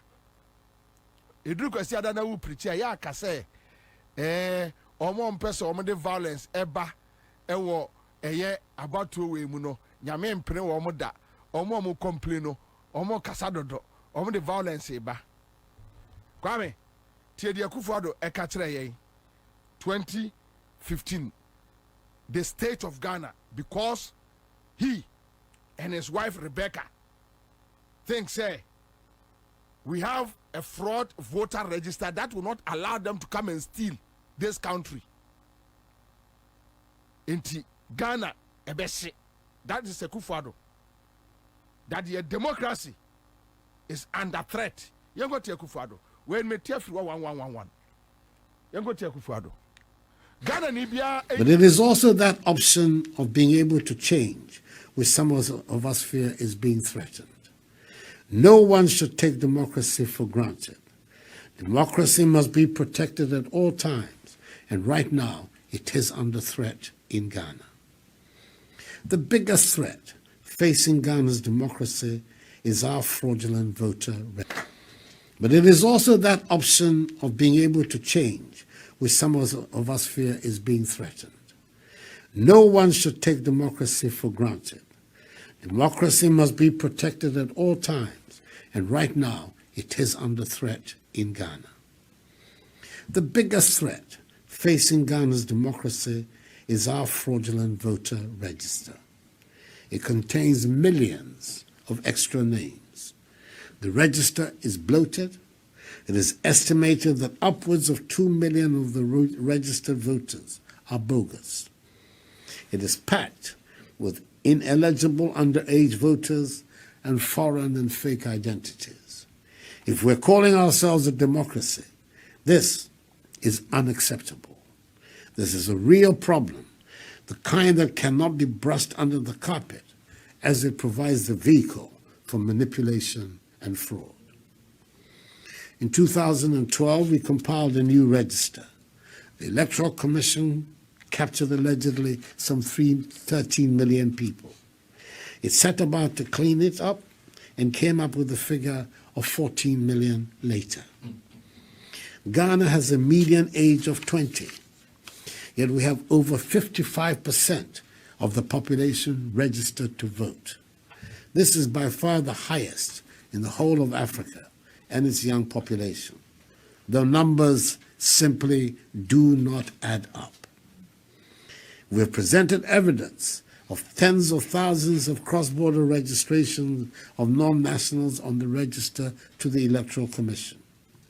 For a country where a margin of 40,000 votes can determine who wins an election, having a register bloated by over 2 million votes, 2 million names, is totally unacceptable.